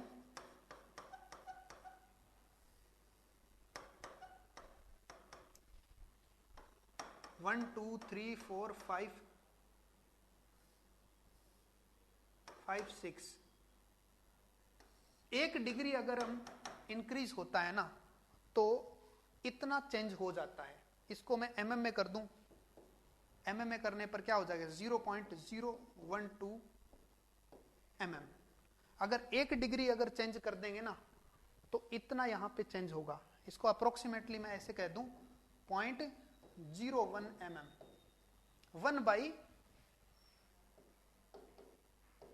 1/100 mm, मतलब 1 mm का 100वां हिस्सा है ना, वो चेंज होता है 1 डिग्री के साथ साथ। इससे बोलते हैं थर्मल एक्सपेंशन कोफिशिएंट।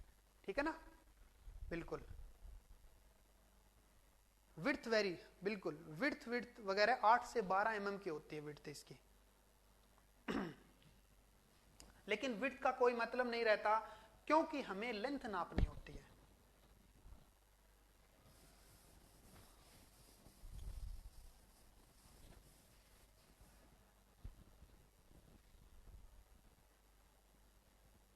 तो टेप के बारे में केवल इतना ही पढ़ना है अपने को, ज्यादा नहीं पढ़ना। वैसे तो फालतू में आप ऐसा भी पढ़ सकते हो कि अवेलेबल लेंथ क्या होती है, जैसे 5 मीटर का आता है, 10 मीटर का आता है, फिर 25 मीटर का आता है। ठीक है ना, तो ये एग्जाम लेवल के हिसाब से क्वेश्चन नहीं होता, मार्केट की डिमांड के हिसाब से होता है। मार्केट में अगर 5 मीटर का फीता नहीं है, चल रहा है, नहीं है, और दूसरा प्रोडक्ट आप लॉन्च कर दें तो वो भी चलने लगेगा। तो ये चीज इंपॉर्टेंट नहीं है। ठीक है, बेस लाइन के मेजरमेंट में काम आता है, बेस लाइन में बता दूंगा।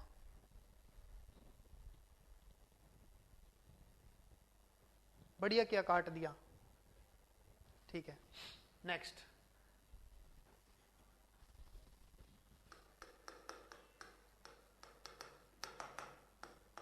चैन, चैन आपके इर्रेगुलर एरिया में मेजरमेंट का काम करेगा, लेकिन वो चैन जो है वो भी एक स्टील से बना होता है, और स्टील में थर्मल एक्सपेंशन होगा तो टेप चैन में भी गड़बड़ होगा थर्मल एक्सपेंशन से।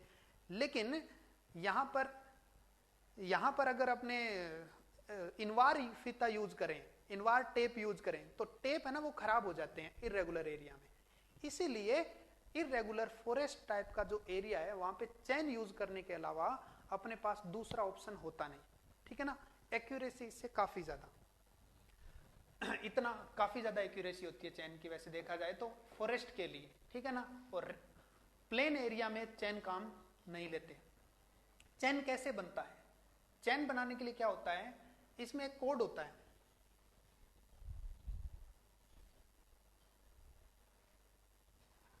ठीक चल रहा है ना, हाँ ठीक चल रहा है।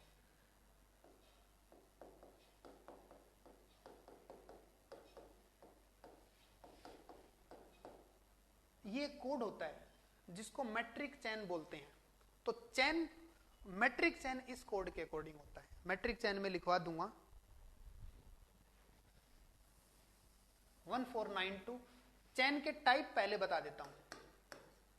चैन के टाइप्स जो है वो 4 टाइप है, आपको याद रखना है। चारों टाइप याद होंगे ना। पहला तो मैट्रिक चैन, दूसरा होता है इंजीनियरिंग चैन, मैट्रिक चैन का कोड मैंने बताया उसमें लिखवा दूंगा मैं। ठीक है, तीसरा होता है गंटर चैन, और चौथा होता है रिवेन्यू चैन। इनमें इनकी जो लेंथ है, अवेलेबल लेंथ, मैट्रिक चैन 20 मीटर और 30 मीटर में अवेलेबल है, ये 100 फीट में अवेलेबल है, 66 में, और ये 33 फीट में अवेलेबल है। बिल्कुल, यहां पर नंबर ऑफ लिंक्स है वो ध्यान रखना होता है। पहली बात तो मैट्रिक को छोड़ के बाकी सभी फिट में है, ठीक है ना, और बाकी सभी फिट में है तो एफपीएस सिस्टम को यूज नहीं करते तो आज के टाइम पे इन तीनों चैन का यूज नहीं होता, फील्ड में केवल मैट्रिक चैन यूज आती है। इसीलिए एग्जाम में मैट्रिक चैन के बारे में ही पूछा जाता है, मतलब इसकी डिटेल और भी ज्यादा मैट्रिक चैन की। इसके अंदर क्या होता है, 20 मीटर में 100 लिंक्स होते हैं, इसमें 150, इसमें 100 और इसमें 100, लेकिन रिवेन्यू चेन में 16 लिंक्स होते हैं, ठीक है, 16 कड़ियां। अब number length of one link की बात करें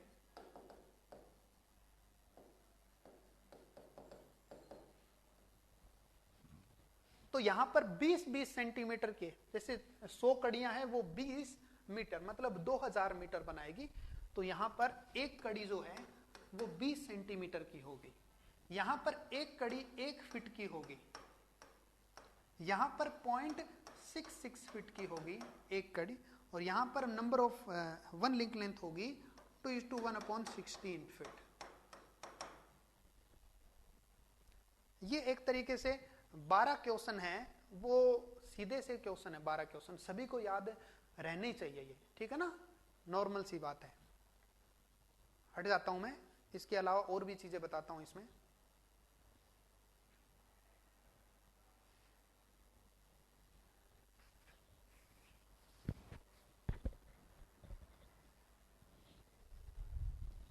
गंटर में 100,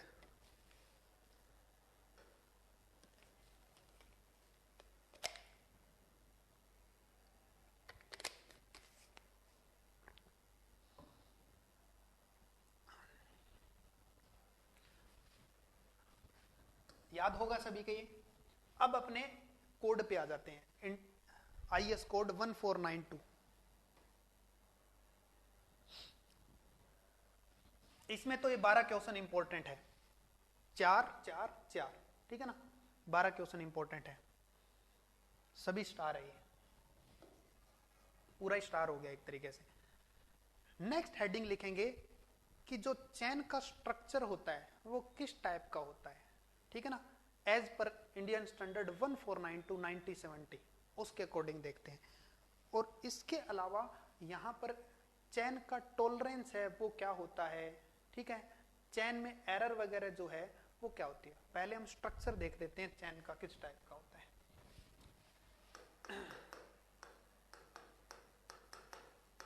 स्ट्रक्चर ऑफ ए मैट्रिक चैन,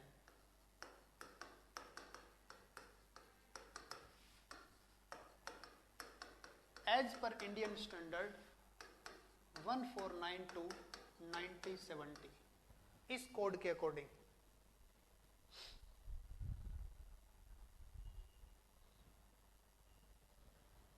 क्या ये वाला, क्या तो रिवेन्यू का क्या पूछेंगे, 3 चीजें पूछ सकते हैं रिवेन्यू की।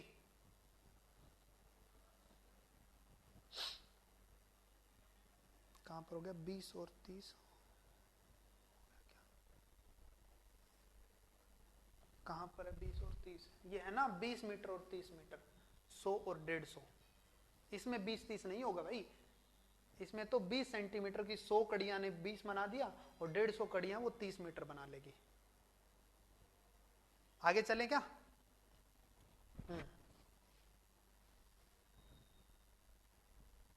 आगे चलते हैं।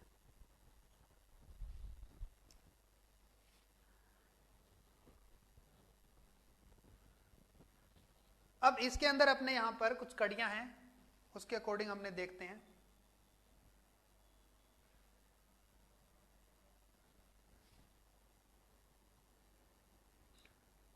एक जो स्टील का वायर, वही वायर लेते हैं जो हमने एरो बनाने में यूज लिया था। अब इसका मतलब एरो बनाने के लिए जो वायर है वो स्टील का वायर है और उसका डायमीटर 4 mm का है, सर्कुलर क्रॉस सेक्शन का वायर है, याद रहेगा बिल्कुल, ठीक है। इसमें इस टाइप से वायर बना देते हैं और यहां पर एक हुक लगा देते हैं एक तरीके से। ये वायर हो गया एक तरीके से। इनको बोलते हैं हम, इनको कड़ियों को बना रहे हैं, नंबर ऑफ लिंक इस तरह से बना देते हैं। अब इनको कनेक्ट करके चैन बनाया जाएगा, ठीक है ना। कनेक्ट करके चैन बनाएंगे। अगर मैंने इनको डायरेक्ट कनेक्ट कर दिया तो जैसे ही हम इसको फोल्ड एंड फोल्ड करेंगे तो हो सकता है हुक ओपन हो जाए, ठीक है ना, और हो सकता है अलग अलग हो जाए दोनों लिंक्स। तो यहां पर सिस्टम ऐसा भी हो सकता है। एक तीसरा कारण भी हो सकता है, अगर इसको इस तरीके से अनफोल्ड या फोल्ड करेंगे ना तो इसका वायर है उसमें भी बेंट आ सकता है। तो इनको डायरेक्ट नहीं जोड़ा जाता, इनको जोड़ने के लिए सर्कुलर रिंग यूज किए जाते हैं, ठीक है ना। इनको ऐड करके बताता हूं मैं, जोड़ के बताता हूं।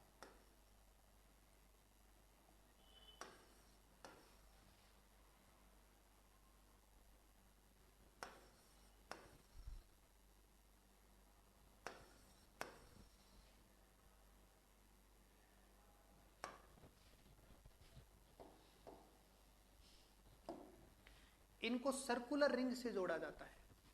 अब सर्कुलर रिंग है ना, मैं बना तो एक रहा हूं लेकिन वास्तव में 3 रिंग होती है।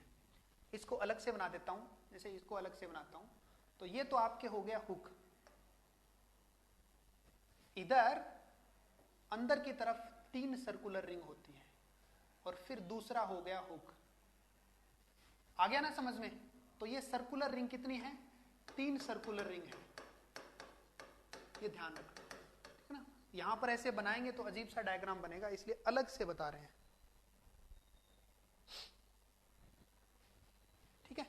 तो 3 सर्कुलर रिंग से जुड़ा होता है। सर्कुलर रिंग का यूज है इसको बेंडिंग के कारण जो आने वाला इफेक्ट है उससे बचाना होता है, ठीक है ना। Avoid the bending effect in chain. अब इसको लास्ट में अपने ऐड कर देते हैं, जोड़ देते हैं।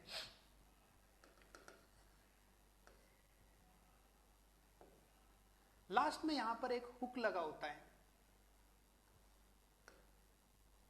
हुक को क्या करते हैं, यहां पर हैंडल लगा होता है। हैंडल इस टाइप से होता है जिसको हम जैम नट सिस्टम बोलते हैं। जैम नट सिस्टम बताऊंगा क्या होता है।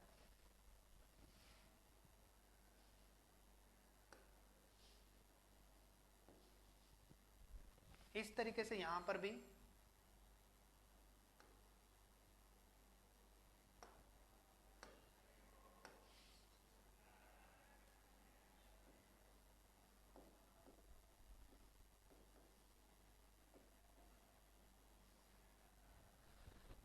क्या होता है कि जो वायर है 4 mm का वायर है और जो हैंडल होता है उस हैंडल पर होल कर देते हैं। ब्रास का हैंडल होता है और उस पर 5 mm का होल कर देते हैं और उस होल में से पार करवा के वायर और दूसरी तरफ उसको नट लगा के जैम कर देते हैं।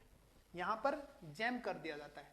अब इससे क्या होगा कि ये ट्विस्ट तो कर सकता है, ठीक है ना, लेकिन बाहर नहीं आएगा, ट्विस्ट कर सकता है। तो कई बार क्या होता है कि चैन को यूज करते हुए ट्विस्ट होता है। ट्विस्टिंग के कारण वायर में बेंडिंग आ सकती है, इसकी हुक है वो खुल सकते हैं।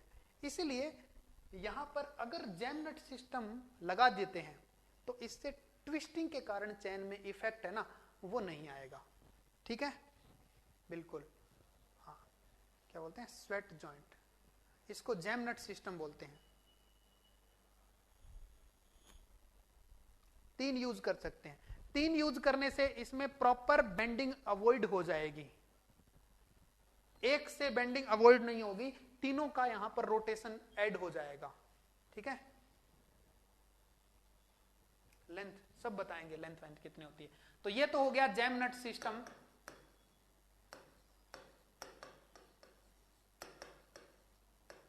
ये वाला, और ये आपके हैंडल हो गया कौन से मेटल का, ब्रास हैंडल।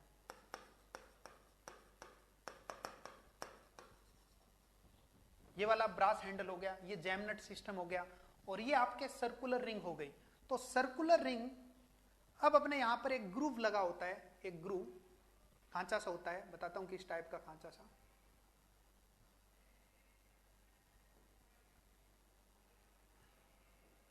इस टाइप का ग्रूव होता है, यहां से अपने को डिस्टेंस मेजर करनी होती है, आउटर से लेकर आउटर तक। अगर एक्चुअल लेंथ की बात करें तो चैन की एक्चुअल लेंथ इस ग्रूव से, ये जो ग्रूव है यहां से लेकर आउटर से आउटर एंड, ये लेंथ ऑफ चैन होगी। लेंथ ऑफ चैन होगी outer to outer edge distance, outer to outer edge distance between handles. ये ध्यान रखना है इसमें, ब्रास हैंडल। क्लियर? ये तो हुआ चैन, लेकिन इस चैन के अंदर और भी, अगर टेप होता है तो उसके अंदर स्केलिंग की होती है, टेप में स्केलिंग की होती है, लेकिन इसके अंदर स्केलिंग करने का एक जरिया होता है। इसमें कुछ टैग यूज किए जाते हैं और कुछ निशान यूज किए जाते हैं, ठीक है ना। वो निशान बताएंगे कि डिस्टेंस इतनी होती है। स्केलिंग करना पॉसिबल नहीं है ना, लाइनें खींचना, तो यहां पर स्केलिंग करने के लिए ऑप्शन होता है, दो ऑप्शन होता है स्केलिंग करने के, दो। पहला, ये जो नंबर ऑफ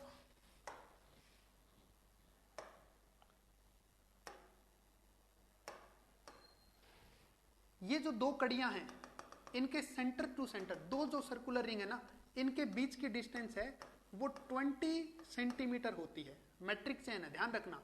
तो इसको हम बोलेंगे 1 लिंक, ठीक है। अगर ये 5 कड़ियां आ जाती हैं तो टोटल 100 सेंटीमीटर हो गया, इसका मतलब 1 मीटर। जहां पर भी 1 मीटर होता है तो वहां पर एक निशान लगाया जाता है। वहां पर सर्कुलर रिंग जो स्टील वाली है उसको हटाकर ब्रास मेटल की सर्कुलर रिंग यूज करते हैं। ये क्वेश्चन आया हुआ एग्जाम में। जैसे मान लीजिए ये वाली जो सर्कुलर रिंग है ये ब्रास की है, ब्रास मेटल की, तो है ये। इसके बाद में ये स्टील की, ये स्टील की, ये स्टील की, ये स्टील की और ये ब्रास की आएगी। आ गया समझ में? Brass circular ring, brass circular ring, ये वाली ब्रास सर्कुलर रिंग हो गई। तो दो ब्रास सर्कुलर के बीच में अपने कितनी डिस्टेंस होगी? 1 मीटर की डिस्टेंस होगी। तो यहां से लेकर यहां तक बता देता हूं, 1 मीटर इसके सेंटर से लेकर इसके सेंटर तक। और 1 मीटर का मतलब यहां पर कितने नंबर ऑफ लिंक्स है? 5 लिंक्स हो गए।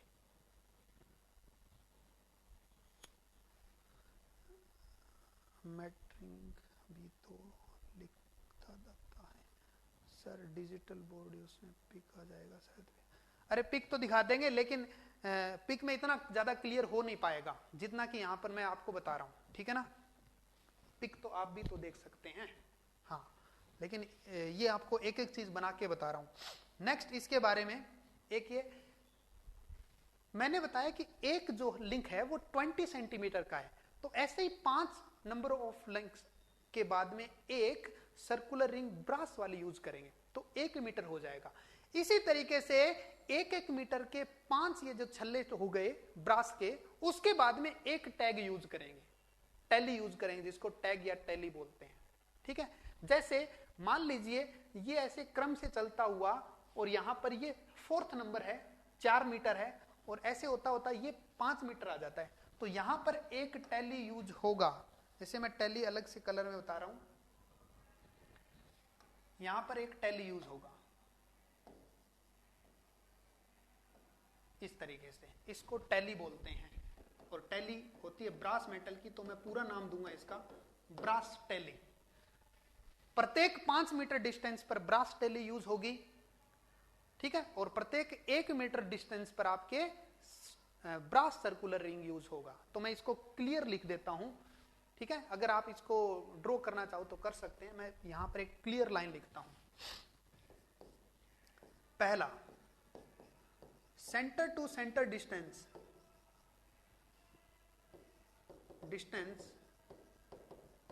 Between 2 consecutive circular ring. एक क्वेश्चन ये है, एक क्वेश्चन ये आया हुआ है। दूसरा क्वेश्चन आया हुआ है, centre to centre distance between two consecutive brass circular ring, ये वर्ड ध्यान रखना।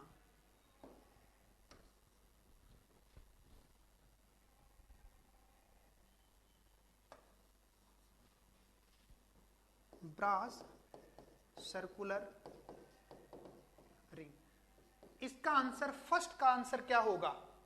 फर्स्ट का आंसर बताना। नहीं, लेंथ नहीं है, इसकी लेंथ कंटिन्यू चल रही है। कंटिन्यू है तो 20 या 30 मीटर होगी। टेलीज नीचे होते भाई, हाँ। पहले का आंसर हो गया 20 सेंटीमीटर, पहले का आंसर। दूसरे का आंसर हो गया क्या?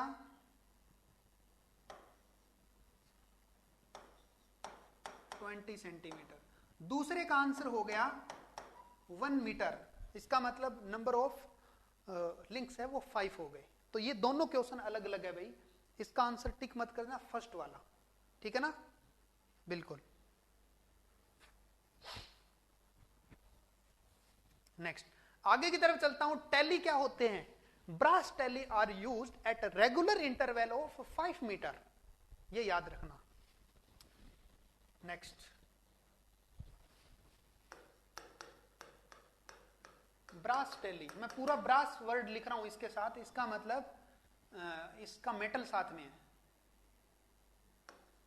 Are used at regular interval of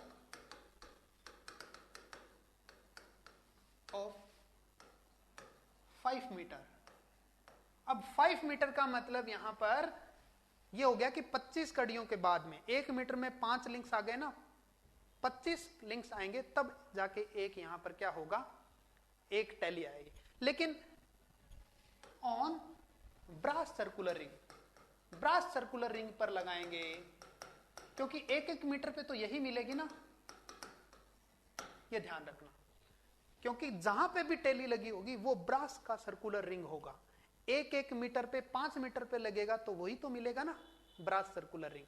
तो ये इसके बारे में कंप्लीट इंफॉर्मेशन है। आया कुछ समझ में क्या? मॉडर्न टेली सिस्टम बताता हूं और एक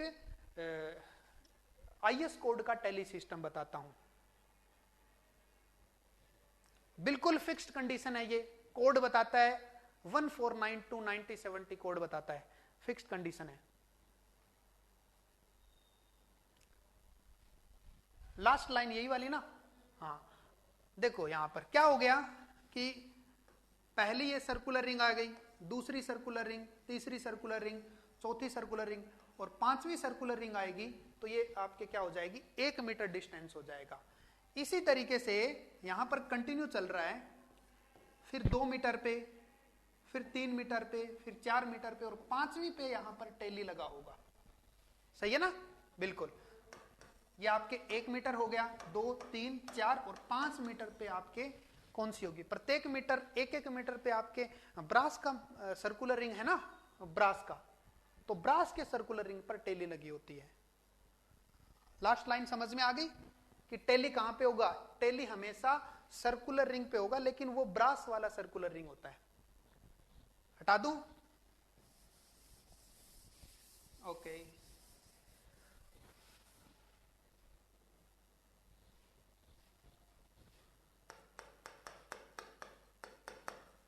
tele system in chain. First जो होता है वो एज पर IS 1492 9070 और दूसरा मॉडर्न चैन के अकॉर्डिंग होगा। तो फर्स्ट के अंदर कोड क्या कहता है? कोड कहता है 5 टाइप की टेली होती है। First tally, second tally, tally with 2 leave बोलते हैं जिसको, तीसरा टेली विद 3 लीव और टेली विद 4 लीव। इस तरीके से टेली होती है यहां पर। और एक होता है सर्कुलर, जिस पर कोई लीव नहीं होता। इसमें अपने जितने यहां पर कट लगे होते हैं उससे पता लगता है कि 1 नंबर टेली मतलब 5 मीटर वाली, 2 नंबर 10 मीटर वाली। ये क्वेश्चन आया हुआ है, डायग्राम बना हुआ था, इसका मतलब पूछा था। इसका मतलब आपको 10 मीटर बताना है, ठीक है?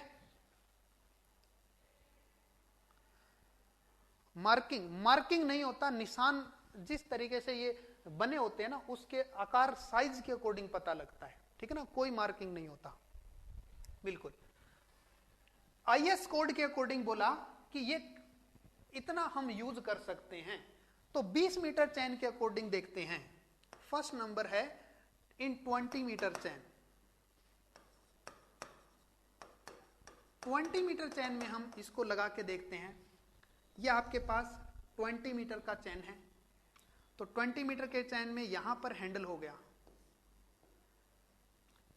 यहां पर हैंडल हो गया, और सबसे सेंटर में आपके सर्कुलर रिंग राउंड वाली प्रोवाइड की जाती है, ठीक है ना। राउंड का मतलब ये हो गया 10 मीटर, 10 मीटर। अब यहां पर इसमें 5-5 मीटर पर एक टैली लगाई जाएगी, तो ये हो गया 0 से 5। अब क्या होता है कि लेफ्ट टू राइट और राइट टू लेफ्ट है वो एक ही टाइप से होता है, उसमें सिमेट्रिकल सिस्टम होता है। तो यहां पर जो टैली लगा होगा वो भी सेम टू सेम ऐसा ही होगा, जो इधर से 5 मीटर होगा और दूसरी साइड से लेफ्ट हैंड साइड से 15 मीटर होगा, ठीक है। तो 0, 5, 15 और 20 ये हो गया एक तरीके से। अब यहां पर 5 मीटर डिस्टेंस में कितने नंबर ऑफ लिंक्स आ जाएंगे ये आपको पता है क्या? 1 मीटर में 5 लिंक्स आते हैं, तो यहां पर नंबर ऑफ लिंक्स हो जाएंगे 25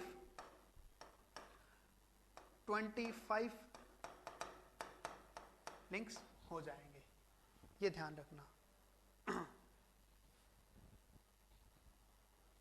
बिल्कुल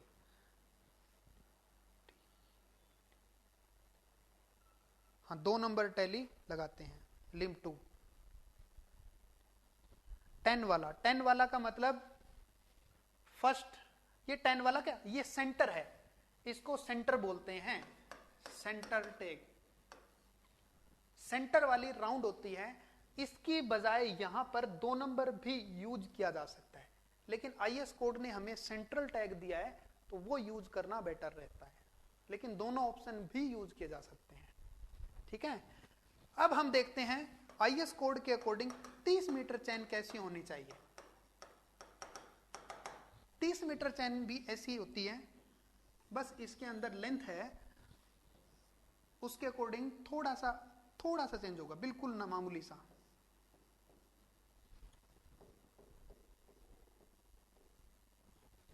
सेंटर में सीधा सा राउंड वाला टैग लगेगा। सेंटर का मतलब हो गया 15 मीटर। अब यहां पर पहला 5 मीटर, दूसरा 5 मीटर आ जाएगा, पहला और दूसरा। इसी तरीके से सिमेट्रिकल रखा जाता है, तो यहां पर आपके फर्स्ट आ गया और यहां पर आपका सेकंड आ गया, तो ये इधर से तो हो गया 0, 5, 10, 15, 20, 25 और 30, उधर से भी ऐसे ही हो गया। अब ये देखो 5 मीटर में सेम टू सेम कितने नंबर ऑफ लिंक्स आ गए, 1 मीटर में 5 आते हैं, तो यहां पर आके 25 लिंक्स। बिल्कुल आ गया समझ में क्या? बिल्कुल। नेक्स्ट अपने इसको हम अभी तक जो पढ़ रहे थे वो था as per IS Indian standard. ये अब मॉडर्न चेन सिस्टम है ना, उन्होंने कुछ इसमें चेंज किया है। चेंज ये किया है, इन्होंने सारी की सारी टैली यूज की है। मान लीजिए अभी अगर आप फील्ड में देखोगे ना, तो अभी टैली आपको 5 की 5 लगी होगी। देखते हैं कैसे। यहां तो केवल आपके ये 3 टैली यूज आई है, 3 नंबर और 4 नंबर टैली का कहां यूज है बताते। मॉडर्न चेन में यूज है, दिखाता हूं।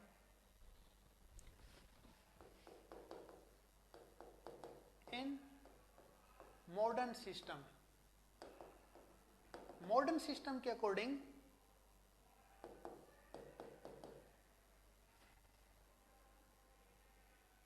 ट्वेंटी मीटर चैन बनाता हूं और फिर आपको 30 मीटर चैन बना के बताता हूं। 30 मीटर आप खुद ही बना लोगे।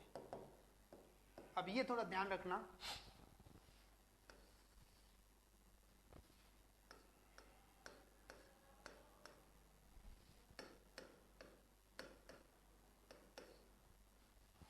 इन्होंने क्या किया, सेंटर पर टैग यूज किया राउंड वाला, और बाकी जो 4 टैग बच गए ना, वो चारों के चारों यहां पर यूज कर लिए। इन्होंने कोड की एक बात को फॉलो नहीं किया कि 5 मीटर के इंटरवल पे लगाना है। इन्होंने बस इतना मान लिया कि कोड ने 5 दे रखे ना, पांचों के पांचों लगा दो, लगा देते हैं पांचों के पांचों, फर्स्ट, सेकंड, थर्ड, फोर्थ। इसी तरीके से यहां पर उसने यूज कर लिए, फर्स्ट, सेकंड, थर्ड, फोर्थ। अब देखो यहां पर इधर आपके 10 मीटर है, उस 10 मीटर के 5 पार्ट हो गए, जो कि 2 मीटर, 4 मीटर, 6 मीटर और 8 मीटर और 10।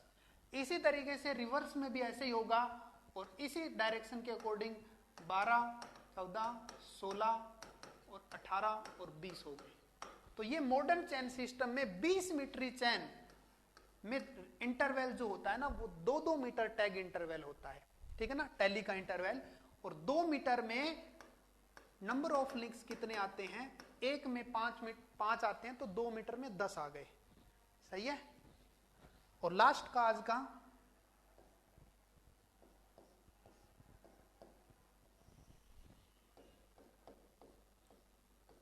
ये लास्ट का देख लीजिए, ये बुक में इतना डिटेल आपको मिलेगा नहीं। 15 मीटर पे लगा देंगे, यहां पे 30 मीटर वाले में अब की बार यहां पर आपके 3-3 मीटर का इंटरवल हो जाएगा।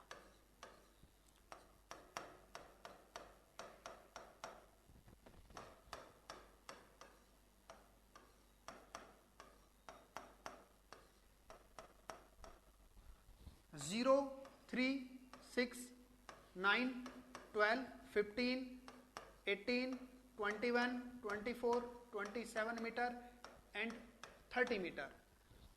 2 टैग के बीच में 15 लिंक्स होते हैं। ये मॉडर्न चैन सिस्टम आ गया। चैन में टैली पढ़ा रहे हैं भाई, स्क्रीनशॉट दे देते हैं अभी, बिल्कुल।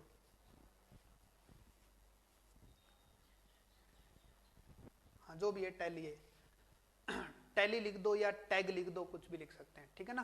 नेक्स्ट, टैली यूज क्या किया जाए, टैली का क्या काम है, डिस्टेंस को इंडिकेट करना। ब्रास सर्कुलर रिंग का काम क्या है, उसको भी डिस्टेंस को इंडिकेट करना। अब मैं कहता हूं सर्कुलर रिंग यूज क्यों किए जाते हैं और ब्रास हैंडल यूज क्यों किया जाता है, ब्रास हैंडल का जैम नट सिस्टम यूज क्यों किया जाता है। सर्कुलर रिंग बेंडिंग से बचाता है चैन को, जबकि जो जैम नट सिस्टम है वो ट्विस्टिंग से बचाता है, ठीक है ना, बिल्कुल। तो ये कुछ बातें हैं, वो मैं आपकी कल की क्लास में लिखवाऊंगा। टॉलरेंस क्या होता है, और इसके अलावा डिफेक्ट और टॉलरेंस में क्या फर्क है, वो कल के नोट में लिखवाऊंगा मैं, ठीक है ना। अभी मैं स्क्रीनशॉट दे देता हूं, कल की क्लास के लिए अपने ये रहेगा नोट। नोट में कल लिखवाऊंगा क्या कि जैम नट सिस्टम का क्या यूज है, टॉलरेंस क्या होता है, डिफेक्ट क्या होता है, और एरर भी वगैरह वो बता दूंगा थोड़ा सा। चले आगे, नेक्स्ट। स्क्रीनशॉट लें क्या, स्क्रीनशॉट लेना चालू करो भाई।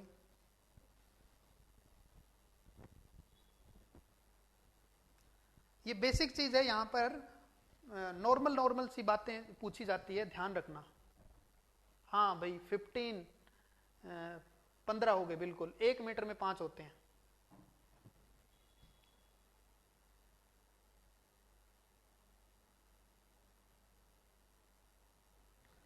बिल्कुल, अगर अवेलेबल होगी तो मैं पीडीएफ भी भेज दूंगा।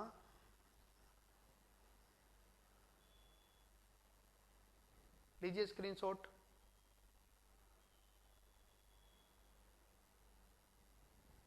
थ्री, 2, 1।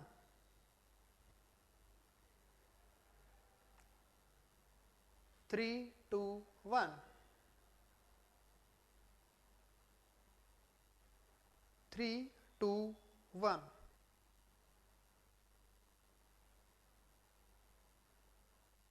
3 2 1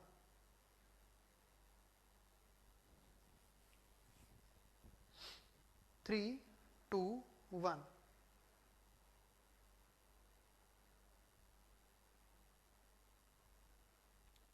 3 2 1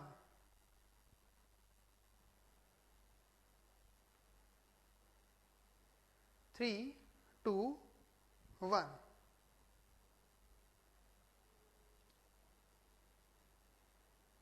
3 2 1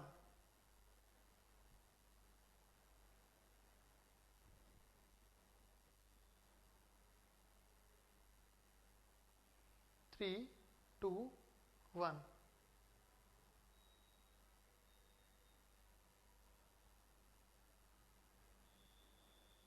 3 2 1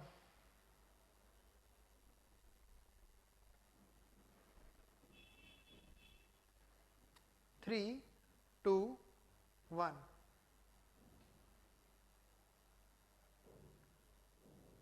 3 2 1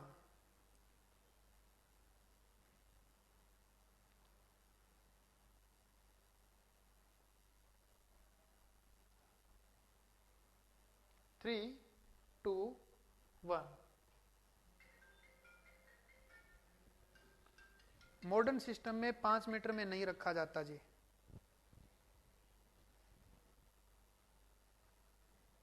बिल्कुल, इसमें लिख देता हूं कमेंट में।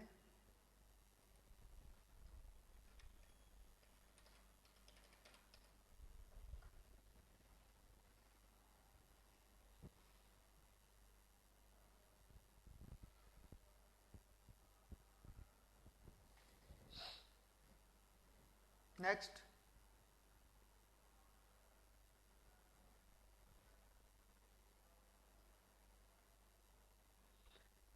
एरो की हाइट 412, 400 प्लस माइनस 12 कहां पर होती है?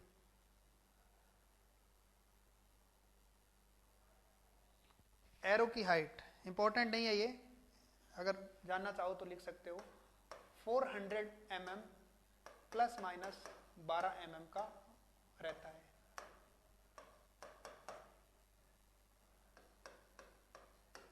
लेकिन कोई मायने नहीं रखती है चीज।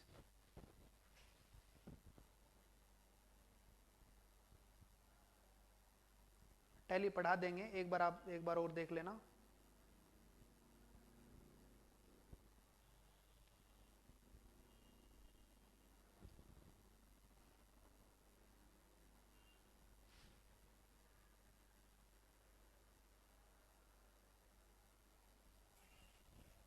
कल ये चीज लिखाने वाला हूं मैं कि जैम नट सिस्टम है वो ट्विस्टिंग को अवॉइड करता है, और सर्कुलर रिंग यूज करने का कारण है बेंडिंग को अवॉइड करना। दोनों का अलग अलग काम है। दूसरा, एक होता है टॉलरेंस और एक होता है डिफेक्ट। टॉलरेंस वो है कि अगर चैन 20 मीटर की है, अगर इसमें 5 mm का कम ज्यादा हो रहा है तो चल जाएगा। टॉलरेंस मतलब इतनी गड़बड़ सहन कर लेंगे, तो वो होता है टॉलरेंस। जो कि 10 मीटर चैन, 20 मीटर चैन और 30 मीटर चैन में 3 mm, 5 mm और 8 mm होता है। तो 20 mm का टॉलरेंस पूछा गया है, 5 mm होता है। और इससे ज्यादा गड़बड़ होता है तो वो सहन नहीं कहेंगे और कहेंगे कि ये टॉलरेंस नहीं है, ये डिफेक्ट है। डिफेक्ट कल पढ़ेंगे कि 2 टाइप के होते हैं। एक तो चैन लॉन्ग हो गया और एक चैन एक्चुअल लेंथ से शॉर्ट हो गया। तो लॉन्ग चैन में क्या क्या कारण है टेम्परेचर के अलावा, और शॉर्ट में भी टेम्परेचर के अलावा क्या क्या कारण है, और कैसे कैसे उसको सही करेंगे, डिफेक्ट को सुधारेंगे कैसे। ठीक है। चैन सर्वे में 1/250 एरर भी रहता है, जिसको हम बोलते हैं अलाउेबल एरर है, ये परमिसिबल एरर। तो ये 3-4 बातें हैं, वो कल डिस्कस करेंगे। और चैन को फोल्ड और अनफोल्ड कैसे करें, इसको भी वर्बली डिस्कस करेंगे कल। ठीक है। तो कल मिलते हैं अपने, थोड़ा सा पढ़ के आना आप। ठीक है।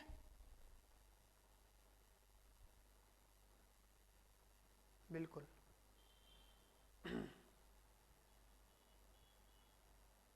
ओके, तो थोड़ा सा पढ़ के आना, ठीक है, पढ़ते रहो, आगे बढ़ते रहो। ये टॉपिक बहुत छोटे छोटे हैं, थोड़ा ध्यान दोगे, थोड़ा पढ़ के आओगे तो ये जो बोरिंग टॉपिक है थोड़ा इंटरेस्टिंग लगेंगे, क्योंकि इनमें न्यूमेरिकल वगैरह नहीं होता, और इसमें लास्ट में न्यूमेरिकल आएगा, और इसका जो नेक्स्ट चैप्टर आएगा उसमें भी अच्छे न्यूमेरिकल आएंगे, तो वहां पर पढ़ने में और भी ज्यादा मजा आएगा। तो इसमें थोड़ा सा आप रिपीट करते रहें, याद करते रहें। एक बार अखबार की तरह पढ़ लोगे ना ये दूसरे वाले चैप्टर में यहां तक की एसेसरीज, तो आपको आराम से याद हो जाएगा। ठीक है, मिलते हैं फिर कल, धन्यवाद।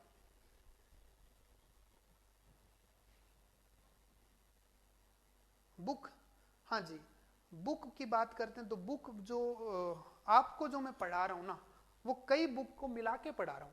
आप एक दो बुक कोई सी भी उठा लो ना, तो उसमें प्रॉपर डेटा वो नहीं मिलेगा जो जेई में पूछा जाता है।